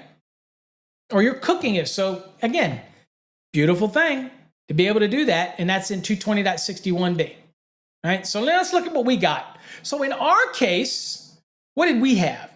All right, well, in our case, we had a 7 kW counter-mounted cooking unit. We had a cooktop, okay?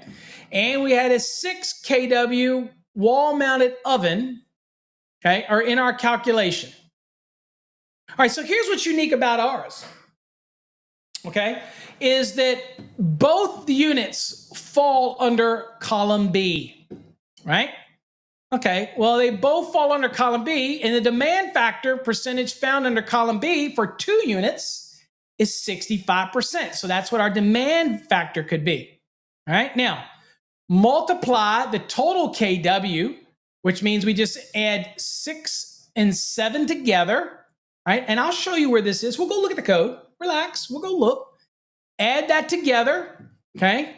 Which gives me 13. And then you multiply that by the demand factor, 65%, to find the derated load, okay? Which in this case, 8.45 kW, okay? So 8.45 is equal to 8,450 watts, okay? So there's our value right there, okay? Now, let's go look at the code real quick because I want to show you some stuff. Okay, we're not going to blow your mind because you're probably familiar with this, but we'll go look.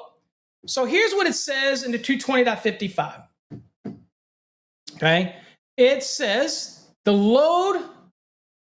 And let me make sure. I don't know if it's just me or is this stalling. I don't know what's going on, folks. Okay, I don't know. I might have spoke too soon about it stalling, because it looks like it's stalling, or maybe it's not. Maybe I hit pause. Okay, I hit pause. Sorry about that. Y'all got to keep me abreast of this stuff. All right, so here we're at 220.55. Okay, and it says the load for household electric ranges, wall-mounted ovens, counter-mounted cooking units, and other household cooking appliances individually rated in excess of 1 3/4 kW. And again, divide 3 into 4. That's what you're going to get your values. And that's how you know it's 1,750. Shall be permitted to be calculated in accordance with table 220.55. So that gives us the allowance to use this table. Okay. And again, a reminder that the kVA is equivalent to kW when it comes to this calculation. All right. So what did we say here? We said that both of these were under column B, right? Now this is interesting because what does it say here in this charging statement? Now, I don't know if I can pull this up, expand this table. I don't know what this looks like on my screen. There you go. It does pull up. Okay, so let's see here. Let me make sure that that is up to date here, folks. There we go. It does pull up. And so, yes, both our 6 and our 7 was under column B. Now, notice what it says right here. Column C is to be used in all cases, except as otherwise permitted in note 3. Okay, so we have 2 appliances. We could go straight to column C. None of them are over 12. It's a 6 and a 7. And we could use 11 kW and walk away. But we're always looking for the best, the lowest value here, right?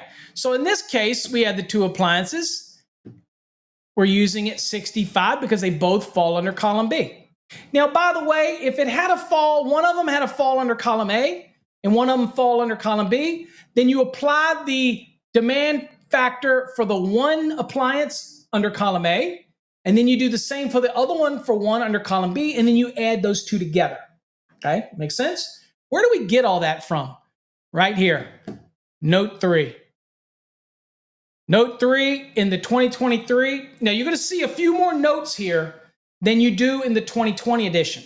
And the only reason for that is because they actually took the notes and broke them up. So they're a little easier to understand. That's all they did. They're still here. Everything is essentially the same. They just broke it up so it's a little easier. They broke up note 4 in 2020, and all they did was create a 4, a 5, a 6, and a 7 is really all they've done, okay? Is broke it up. All right, so in here, what does it say for note 3? They're over 1 3/4 kW through 8 3/4. Notice it says in lieu of the method provided in C. What does that in lieu of mean? It means that I can ignore column C and I can apply column A or column B if they fall, those cooking appliances fall within those columns. Makes sense? That's what it says. And it tells us take the nameplate rating of all of those household cooking appliances that are more than 1 3/4, but not more than 8 3/4. So you take the summation, you take the nameplates, you add them together, and you simply multiply it by the sum of the demand factors specified in column A or B for a given number of appliances shall be permitted. Okay? So in our case, we had a 6 and a 7. We added them together, and then that was 2 appliances that we added together. And that's why we were able to use the 65%. And that was less than the 11. Right? So since it was less than 11, we're going to go with the best value. So we're going to be using the value from column B. Makes sense? Hopefully that makes sense to you. So that's where we got the 8,450 right here. Okay. Now, by the way, remember we're already here, right? So we're going to get this 70% since we're already here. So I'll just take this 8,450 times 0.70, and I'll write that down and I'll put it to the side. So 8,450 times 0.70 equals 5,915.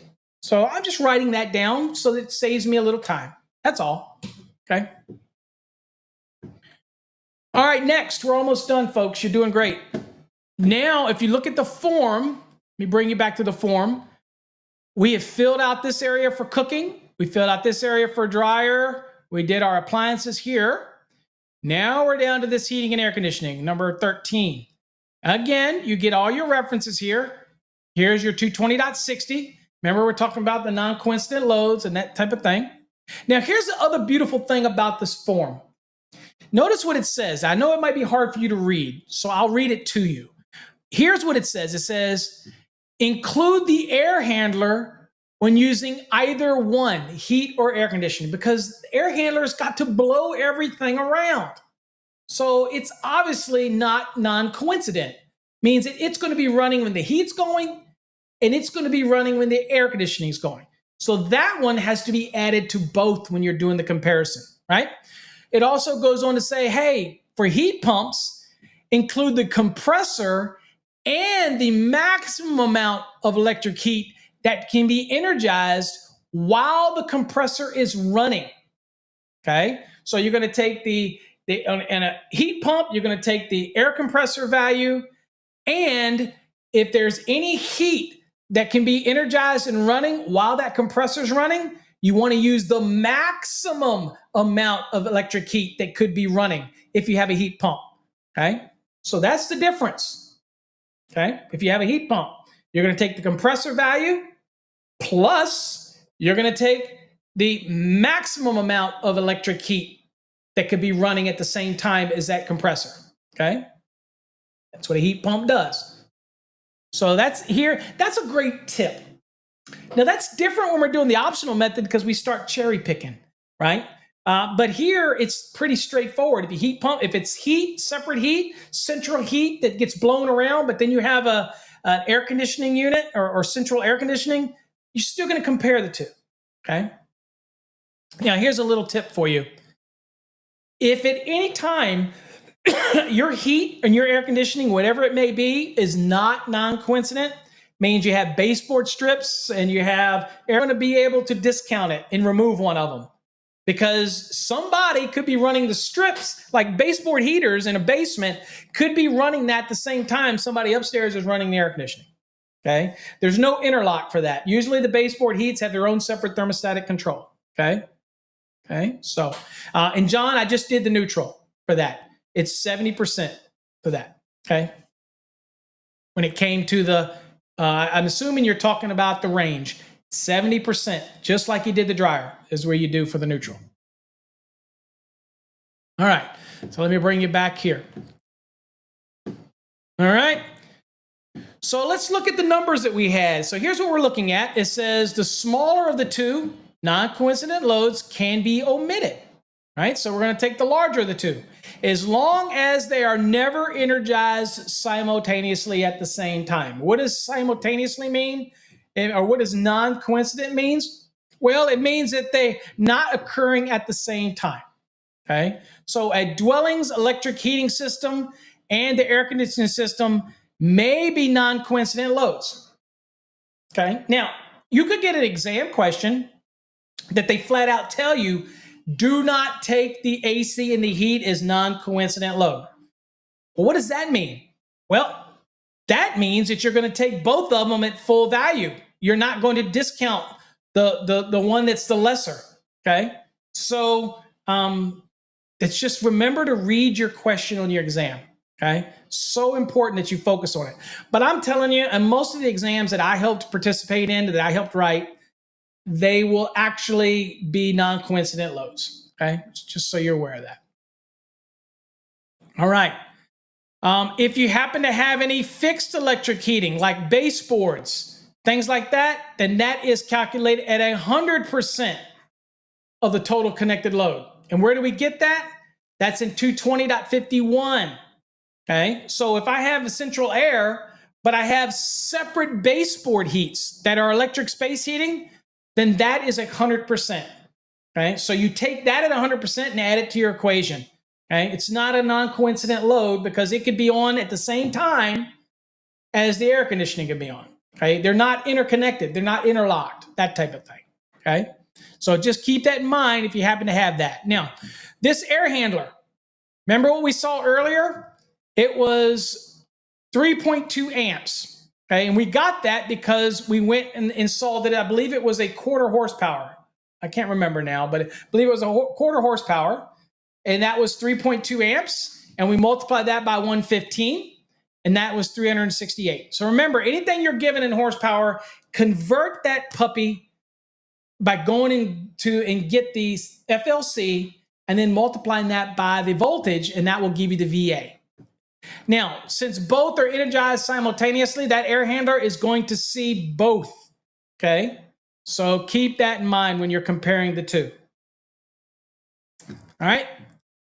So the air handler works with either the heat or air conditioning, so it's got to add that to both calculations. Don't forget that. So let's look at this air conditioning now while we're here. Okay? We already know the heat. The heat is pretty straightforward, right? It's 15 kW, so 15,000 watts or 15,000 VA.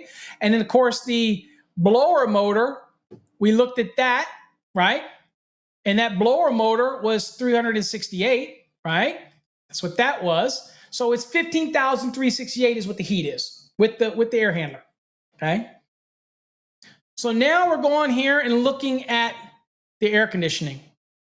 Well, remember from our list, the air conditioning already gave us the amps. It was 16.6 amps, you remember? So we do 16.6 amps times 230. Now, where did this 125 come from? Well, that comes from 220.60 because the air conditioning is obviously the lesser of the two versus AC versus heat. So it says, look, if the lesser of the two still has the largest motor in the entire building or the dwelling, then you need to do that comparison at 125%. So that's what we're going to do. So 16.6 times 230, that is the largest motor in the dwelling. So I'm going to take that at 125%. So I don't trust this math. I'm going to do it myself. Okay. So I'm going to do 16.6 times 230 times 1.25. And that's going to give me 4,772.5. I'm going to round that to 4,773. Okay. So there's my number. Now, we have the motors for the condensing fan. You remember that was given to us, 2 amps. All right, well, we got to do the math. 2 times 115, that's where we get to 230 VA. And then we had that blower motor, which we've already done up here, the air handler, which is 3.2 times 115. That was 368. Add all this up. Well, I don't even need to add it up, okay? Because even if I did, that's 5,271. That is so far less than the heat. The heat is what we're going to be using in this equation. Okay? All right? Now, here's something else to remember. This is important. Focus with me. Focus. Because this total is less than the heating load, even with that additional 25%, right? That 125%, Well, 100% is just its full value. That 125% is an attempt to gather that additional 25% that the code tells us to do, right? Well, even with that additional 25%, it's nowhere near the heat, right? So if that's the case, then because the total is less than the heating load, even with the additional 25%, you're going to omit the air conditioning compressor. You're going to omit the condensing fan motor. Not even going to be part of the equation anymore. You just forget about it. It's gone. It's history. Now, you still got to find the largest motor in this dwelling as their next step. Because if the AC had been the larger, say the AC had overtaken the heat and it was now larger, then you already found the largest motor and you already took that additional 25% into consideration. But in this case, it wasn't larger than the heat. So what did the code say? We get to ignore the lesser of the two in the coincident loads. So we've now gotten rid of all the air conditioning, all been thrown out. Okay. So we still are going to have to find the largest motor. So many people that do our calculations forget that. Okay. So right here, 15,368, that was what our heat contribution was. Okay. Now here's some interesting notes. These are just great information for you to lock in your brain. You ready? A heat pump that has supplemental heat is not considered a non-coincident load. Think about that. That supplemental heat could come on. It's not considered a non-coincident load if you have a heat pump. So you add the compressor's full load current rating to the maximum amount of heat that can be energized while the compressor is running. Okay? And remember to include all associated motors, any blower, any condenser fan, anything that you have, air, anything that might be part of the system has to be added to this. So critical when you've got a heat pump. So critical. Because people ask me, what do I do if it's a heat pump? Well, then you have to take the compressor's value from its nameplate, and you have to look at what the maximum heat, supplemental heat can be, and you're going to have to add those, okay? And you have to include any other motors like blowers or whatever that might be associated with that heat pump system. Don't forget to do that. Now, again, if it's just a central heat that's like a module that's part of the central air, then you do just like we just did a minute ago. Okay, we compare the heat versus AC if they're thermostatically interlocked or they're not going to be on at the same time. On an exam, they're going to tell you. Relax. It's not going to be that difficult. Now, here's another note. It says if a motor or air conditioner load is part of the non-coincidental load that is not the largest, and it wasn't in our case, it was the lesser, it was the smaller, the air conditioning was the lesser, okay? 125% of either the motor load or the air conditioner load, whichever is larger, shall be used in the calculation. And that's what we did because we knew that air conditioning motor was the largest motor in this entire dwelling. So we went on and took that at 125% to compare. Okay? And it still wasn't anywhere near the heat. Okay? All right.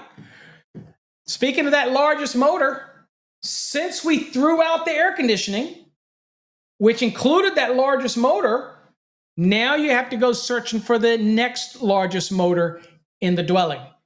Actual motor, not dishwasher, which is an appliance. Okay. Now, can you have an appliance that's also a motor? Yeah. If it's rated in horsepower, then it's a motor. So in our case, the half horsepower in-sink garbage disposer, or we call it waste disposer. That's the next. So where do we get that? That comes to us in 220.50. Now, this is where people get confused because they go, Paul, but it doesn't say go get that 25%. I want it to say that. It does say it. You just got to know how to look at the code. Because if you go look at it, it's referring you to 430.24. Since you have multiple motors in this dwelling, what does 430.24 say? Go get your code book. Go look at it. It says take the largest motor at 125% in the sum of all the other motors? Well, we have already taken all the other motors into consideration. We've already worked those in the appliances. We figured that all out already. So we just need to find the largest motor, which we've already accounted for in our calculation. We just need to capture that 25% that's missing. Now, people would like 220.50 to say it like that. To me, it does, by making the references to 430.24 or even 440.32. I think it does, but people want the code to be more of an instructional manual than what it is, and it's not designed for that. So I'm telling you right now, that's how you look at it, and that's how it's supposed to be addressed. So in this case, that largest motor, which usually would be the air conditioning compressor, right? But the air conditioner was omitted because of our previous calculation. So I have to look for the second largest motor in order to be able to get that extra 25%. So what did I look for? Well, that half horsepower motor. Well, that half horsepower motor was what? 1127 VA. How did we get that? Remember what we did? We went to 430.248. We went under the 115 column, and we went to the half horsepower, and that's how we got it. Okay. And then what we did was we took that FLC and we multiplied that by 115. And that gave us 1127 VA. It's just that simple, right? So we only want 25% of that, folks. That's all I want, 25%. So I'm going to take that 1127, I'm going to multiply that by 0.25, and that's going to give me 281.75 or 282. Okay? All right, so that's what we got here. Okay? Now, interesting note again. It says if the largest motor is the air conditioning compressor motor, which it was, but let's say that it wasn't omitted. Let's say the AC was larger than the heat. Maybe you're in some part of the country where that may be the case. Well, if that's the case, I don't need to find the largest motor because I already did that, didn't I? I already did that when I took the air conditioning at 125%. I already took the largest motor and got that additional 25%. Beautiful thing. So again, make sure your mind is working so you know when and when not to it. But again, in the real world, let me be real with you. In the real world, that additional 25% is probably not going to change the size of your service. Now, on an exam, somebody writing an exam just may write the exam in a way that it does make a difference, okay? So just be prepared for that. Hey, Swartzy, thanks for joining me. I thought I could get this done in an hour, but as usual, I am one long-winded mofo. So I'm doing my best. All right, so now we've got everything. So what do? Let's go back here real quick to our form. So that was the last one right here, okay? You put in your VA for the largest motor times 25% and boom, right here. So all we do is add up all of these darker colored ones here. 9, 10, 11, 12, 13, and 14. Once we add all that up, the total goes right here. Once we have that total, we're going to transfer it down here to line 15 on our form. Okay, so let's go back to right here. So that total, when you add everything up, was 43,577. Okay. Now on our form, there you go. Place that right there in line 15. 43,577. Okay. All right. And then, of course, the voltage in question is 240 volts. So we're going to make sure our math is right. So we're going to 43,577. We're going to divide that by 240. And that is going to be 181.5. 0.5 and greater, we're going to round it. So that is 182. So we have 182 amps minimum. So I have to have conductors that can handle at least 182 amps in this case right here, right? Okay, so bear with me because I'm going to show you a couple things here that might get you on an exam. So be careful. All right, so let's do it this way. Let's follow the drop downs. So A, that's where we put the 43,577. B, write down our voltage. We did it. Boom. C, since it's 0.5 or higher, we round up. That's given to us in 220.5B. Okay, remember those chevrons. Got to look at it. All right, now the service overcurrent protection must be higher than the number found in line 16. Okay, so we're at 182. Okay, now here's the thing.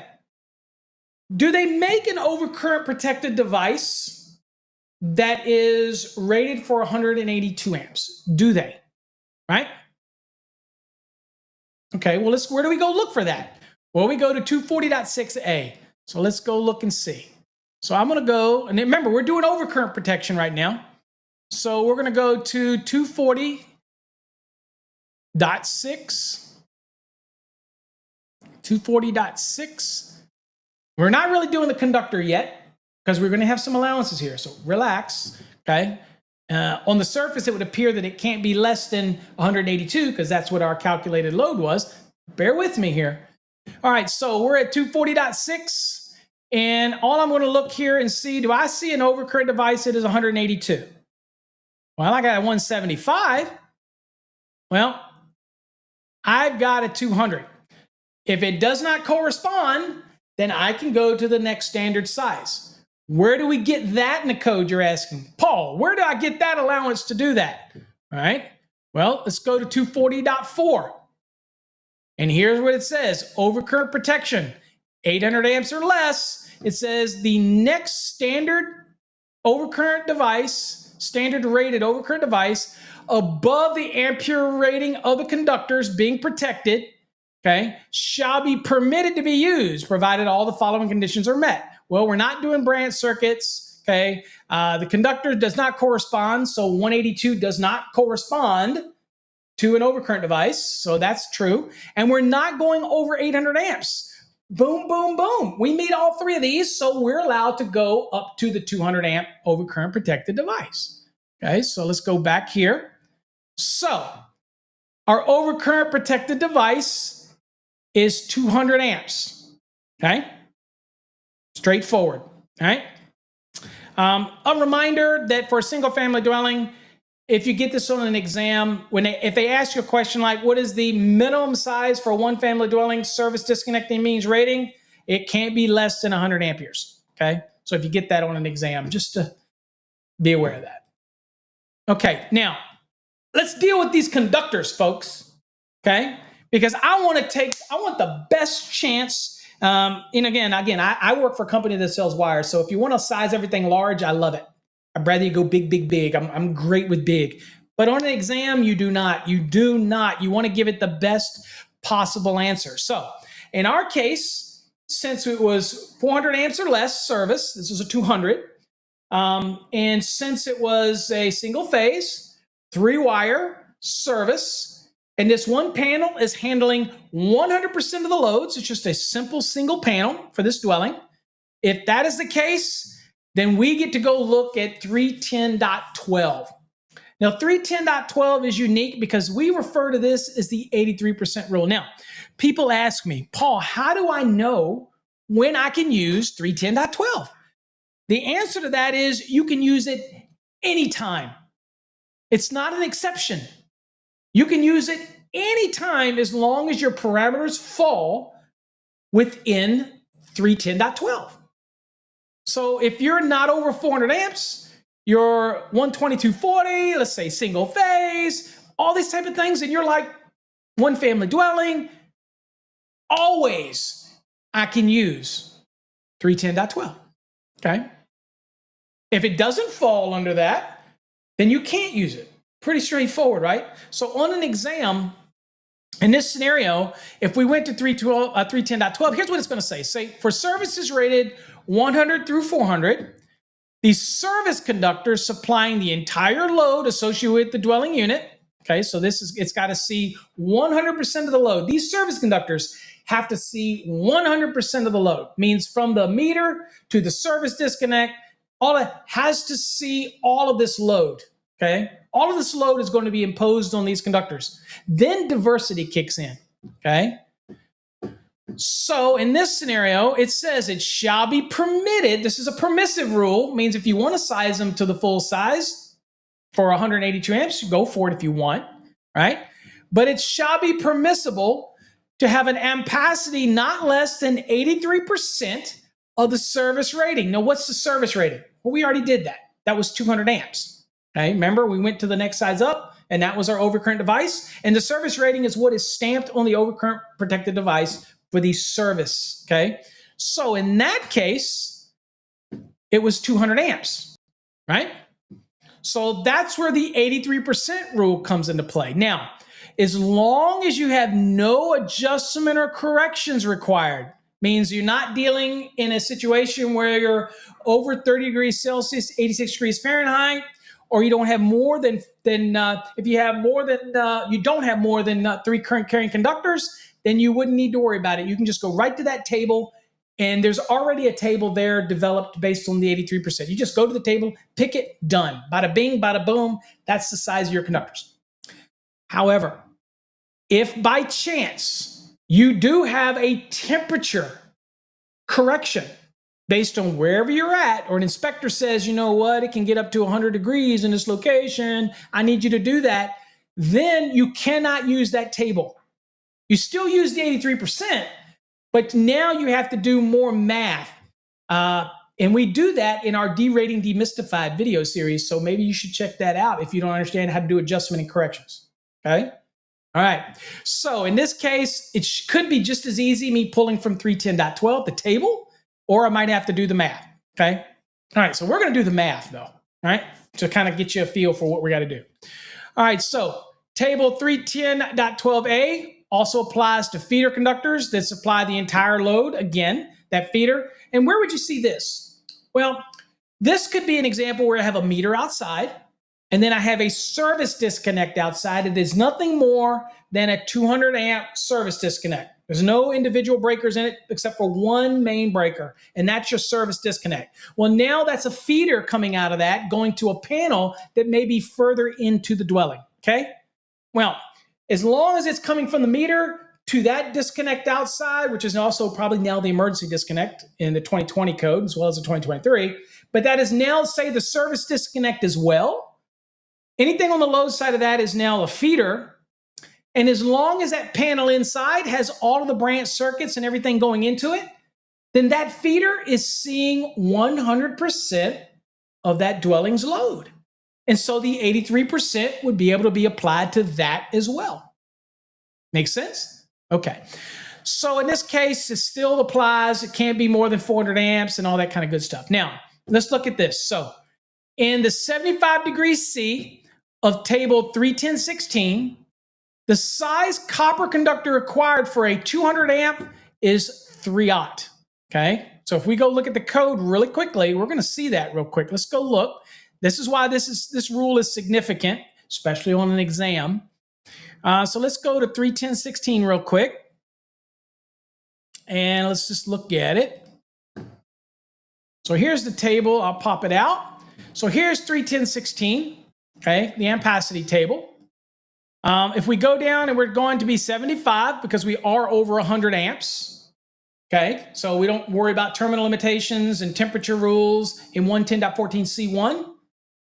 So in this case, we're over 100 amps, so we know we're going to be under 75 degree.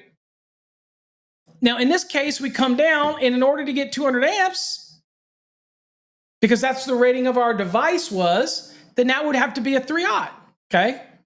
But we're able to do something different, okay? So let's go back here and see what we're going to do. However, since the dwelling service is this dwelling service, we select the conductors from 310.12a, and that says that the minimum size is 2/0 copper. Now, that's using the table. But me and you, we're more complex than that. So we're going to take that 200, and we're going to show you how this table matches 31016. I'm going to take 200 times 0.83, and that is 166.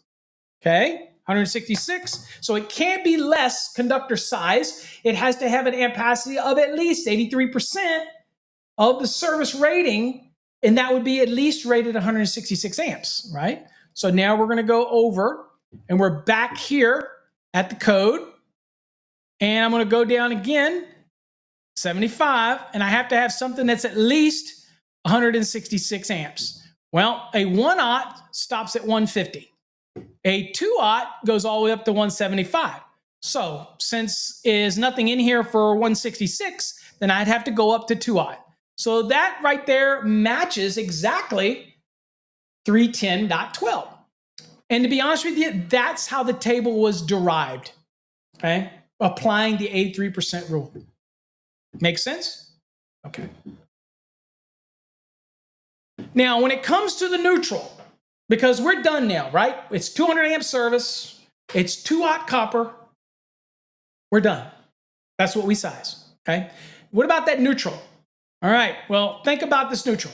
Use the same form that you just did. It's no different.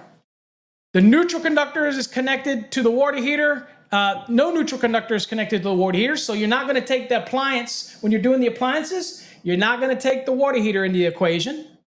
Okay, all of the fasten and plate appliances utilize a grounded conductor, except for the water heater, obviously. The heat versus the air conditioning compressor are 240 volts. Okay, so there's no neutral for the air compressor and there's no neutral for the heat. Okay, because that's 240 volts, right? The largest motor is 115 volts. So it does use a neutral. So we are going to use the value from line 14.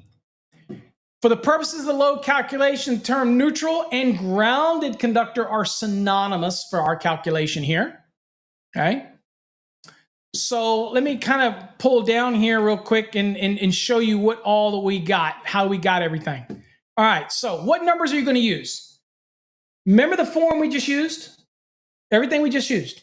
You're going to take all of the values from note 9. You get to apply the same demand factors. Remember the first 3,000 at 100%, the next at 35%, up to 120,000?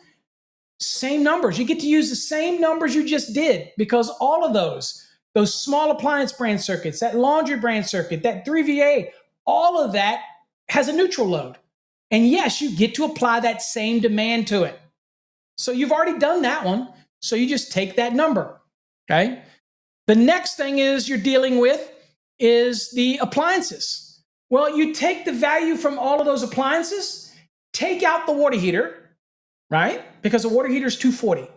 You add up all of the other appliances, and you're still going to have what? 4 or more. So guess what? Yes, you get to apply that 75% to those appliances when it comes to the neutral as well. You see how easy this is going?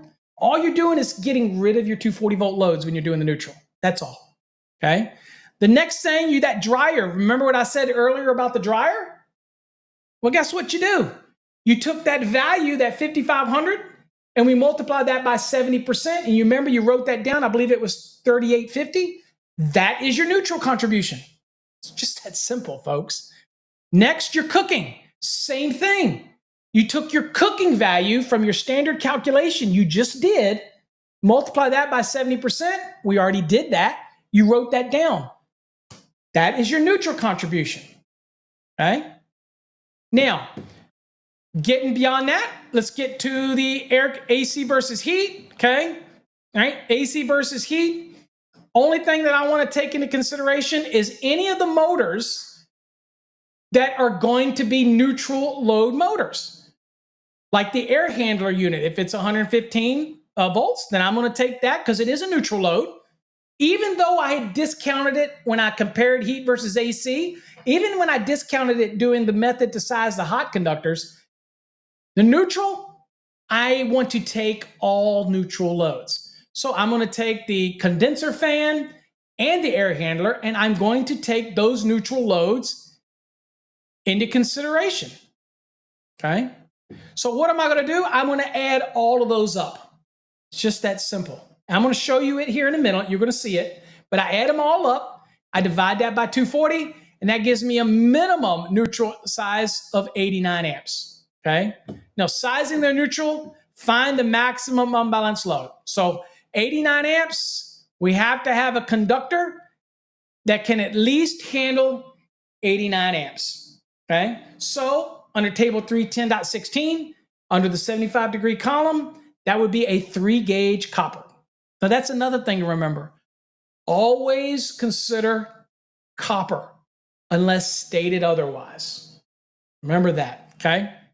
Now, if it's aluminum, then it would have been a 2-gauge, okay? Now, here's what I just did, folks. This is everything we just did. We took line 9's value, which is general lighting. That was the same value we had before. It doesn't change.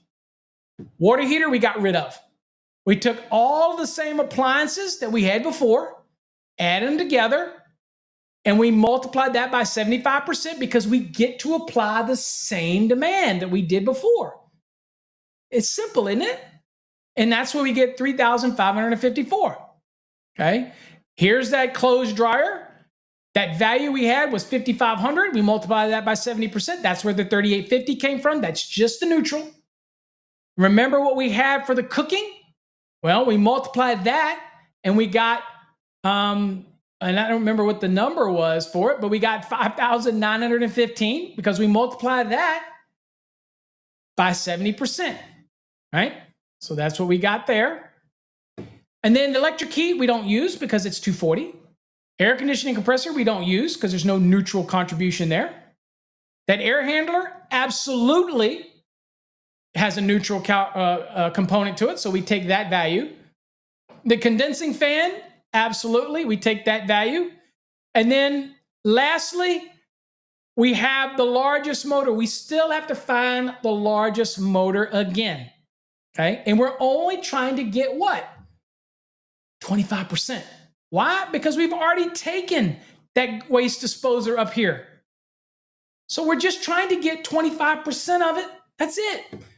And that was 281 point whatever, and that rounded up to 282. So that's where we got 21,247. Easy peasy. Now, at any point you get lost, and we divided this by 240, and that's how we got our amps. Anytime you get lost when you're using our form, notice right here, and I'll blow it up a little bit so you can see a little bit better. Notice right here, we give you the references, okay? Now, I will remind you that the neutral conductor cannot be smaller than what is specified in table 250.102C1. So typically, you're going to size it to your load calculation, but it can't be smaller than what's given to us in 250.102C1. Okay, so in our case, it's a 3 copper. So people say to me, well, Paul, can you show me how that equates? Yeah, I can do it. I can easily show you how that equates, right? So let me go back here to the code, and let's go to 250.102, just so you can see. And I'll show you what it means. It can't be smaller than what's in table 250.102C1, but it has to be able to handle the neutral load that you calculated. So we're just comparing it to see, to make sure that that size that we picked is properly sized, a 2-gauge, okay? All right, so let's go down here, and let's see, or actually, what was it? 3-gauge. Can't remember. What was our size? 3-gauge copper. That's what we wanted. All right, so let's see here. Let's go over to the code. I'll share the code with you. We're over here in the code. And I'm going to go down to 250.102. We're right here. And here's the table. I'm going to blow it up. Okay. So do you remember the size of our conductors? Right? They were 2-aught. Here's 2-aught copper. Remember, it says the size of the largest ungrounded conductor. So it was 2-aught. Well, that means it has to be at least a 4. Can't be smaller than a 4. Well, we don't have to worry about this because based on our calculation, our conductor was larger than a 4. Okay? Our conductor was a 3. And 3 is larger than a 4. Okay? Okay? So kind of easy way to think about it. Okay? So let me bring you back here and get you back to the lesson. Okay? So that's how it worked. And if you ever get lost in our program, you've got the information right here. It just reminds you. Okay. For those that want to know, how do I get to 250.102C1? You get there because 250.24D1 sends you there. So again, 250 is And 250.24 is talking about the grounded conductor and sizing and all that kind of stuff. So it ends up sending you up here to 250.102C1. But you remember, you still got to make sure it handles the load. And in our case, the load required it to be larger than it was based on the table. Make sense? Okay. So what about now? And I'm going to show you the final sheet so you can see what it looked like. Okay, we'll end up on that. But lastly, let's finish this thing. Now, if I'm going to size the grounding electrode conductor, if it's ground rods, then 250.66A says it doesn't have to be larger than a 6 copper. Then I'm done. If it's ground rods on an exam, it's done. But here's the thing. Most exams won't tell you any electrode, right? So if they don't tell you the electrode, remember, folks, you always have to go to the table. And what table is that? 250.66. Lock that in your mind. In fact, you know what? Here's a tip. The 3 most important tables to remember in Article 250 is 250.66 for the grounding electrode conductors, 250.102C1 to size the minimum size neutral grounded conductor, supply side bonding jumper, system bonding jumper, all of that, okay? All of that based on 250.102C1. And then there's 250.122, and that is for sizing equipment grounding conductors. And those are sized based on the overcurrent protected device that's upstream. Okay, so remember those tables in 250. It's going to really serve you well. Okay. All right, so how do we size this here? So we use the table 310.12a to find the service entrance in the sizing. The minimum size for this grounding electrode conductor would be 4 copper based on table 250.66. And because if you go to the code, and I'll go there, we go look at 250.66, and we did not tell you what type of electrode it was. If it's a ground rod pipe or plate, you go to 250.66A. If it's a ground, it's a U for ground, you go to 250.66B. If it's a ground ring, you go to 250.66C. If it doesn't state any of those, go right to the table, folks. So in this case, we knew that our conductors, okay, in 250.66 was a 2-aught again. So that's where we got the 4 in our lesson here. So that's where this 4 comes from, right here. Okay. And that's where you get it right here. So here's what it looks like, folks, just so you can see it. Remember what we did? Right here. 1,850, that's where we got that. The 4 small appliance, 2 laundry, boom. We transferred that amount, added it up, and it all went right here. We transferred it right here. We took the first 3,000 at 100%, so we set it aside. That left us with 11,565. That was not over the 120,000, so we're able to apply a 35% to that, so we dropped it right here. And that's where that 4,048 came from. But remember, we got to bring that first 3,000 at 100%. We got to bring it back because that's at 100%. It means we don't lose any of it. We got to take all of it. So that's what we add to this 4,048. That's how we got the 7,048. These were all our appliances. We added it all up. And because we had what? 4 or more, we were able to apply this demand factor of 75%.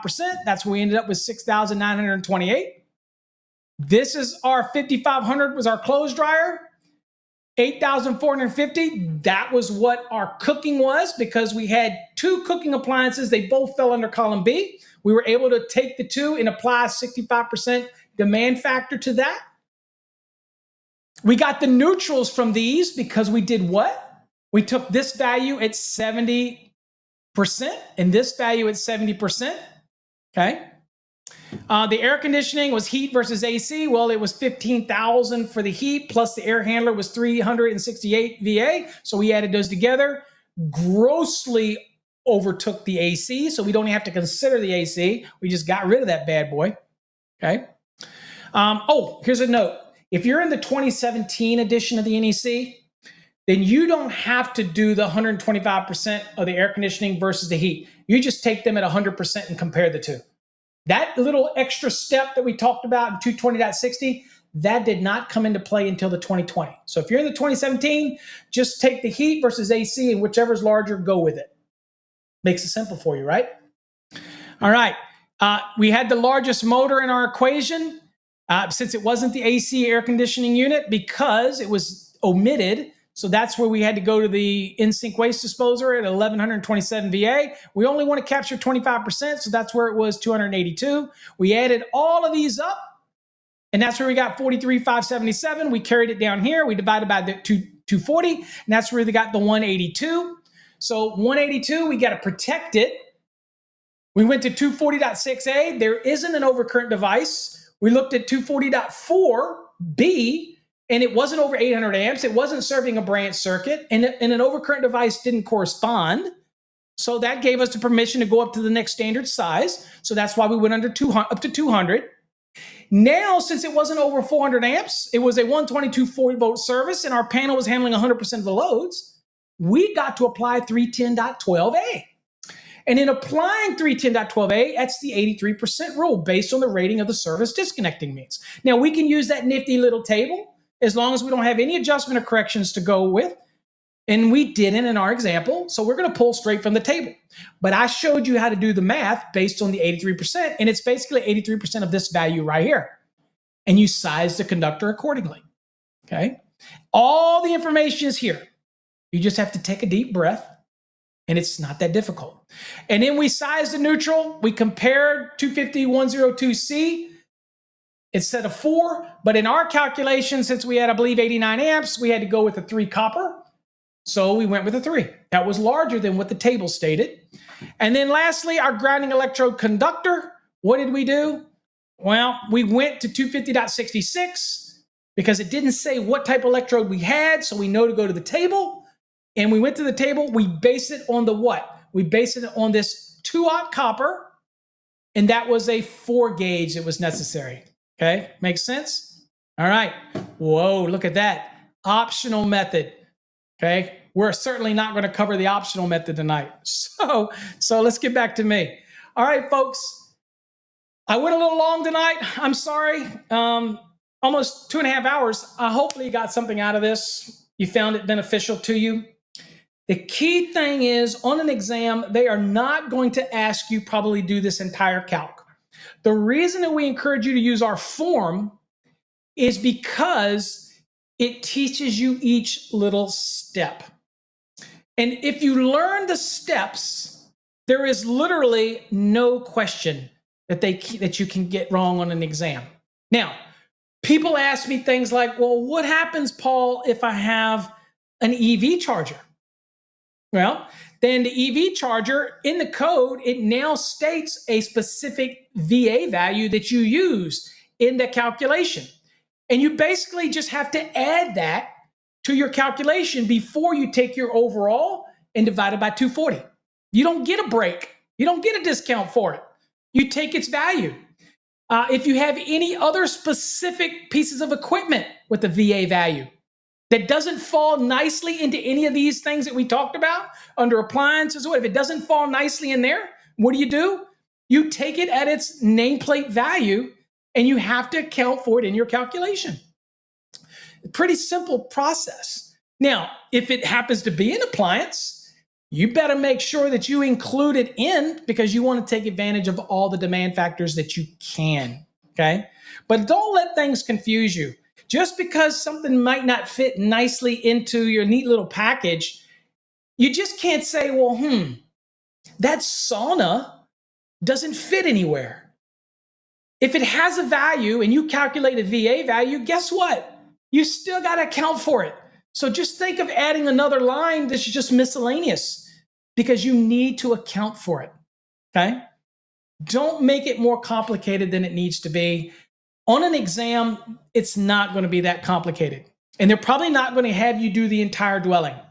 But what they could do, okay, what they could do is ask you any little piece, okay? And I want to make sure that you know how to handle it.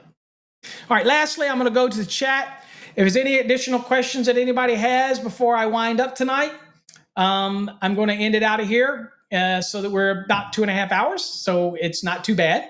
A long one tonight. I appreciate all of you coming. I know, again, it's late some areas. It's 10:30 here. In some areas on the East Coast, it's 11:30. I think it's critical that you understand how to do single family dwellings, because now it builds on that foundation that you can move into multifamily dwellings. If you really want a good course, folks, that really teaches you all of this stuff in extreme detail, you got to see it tonight.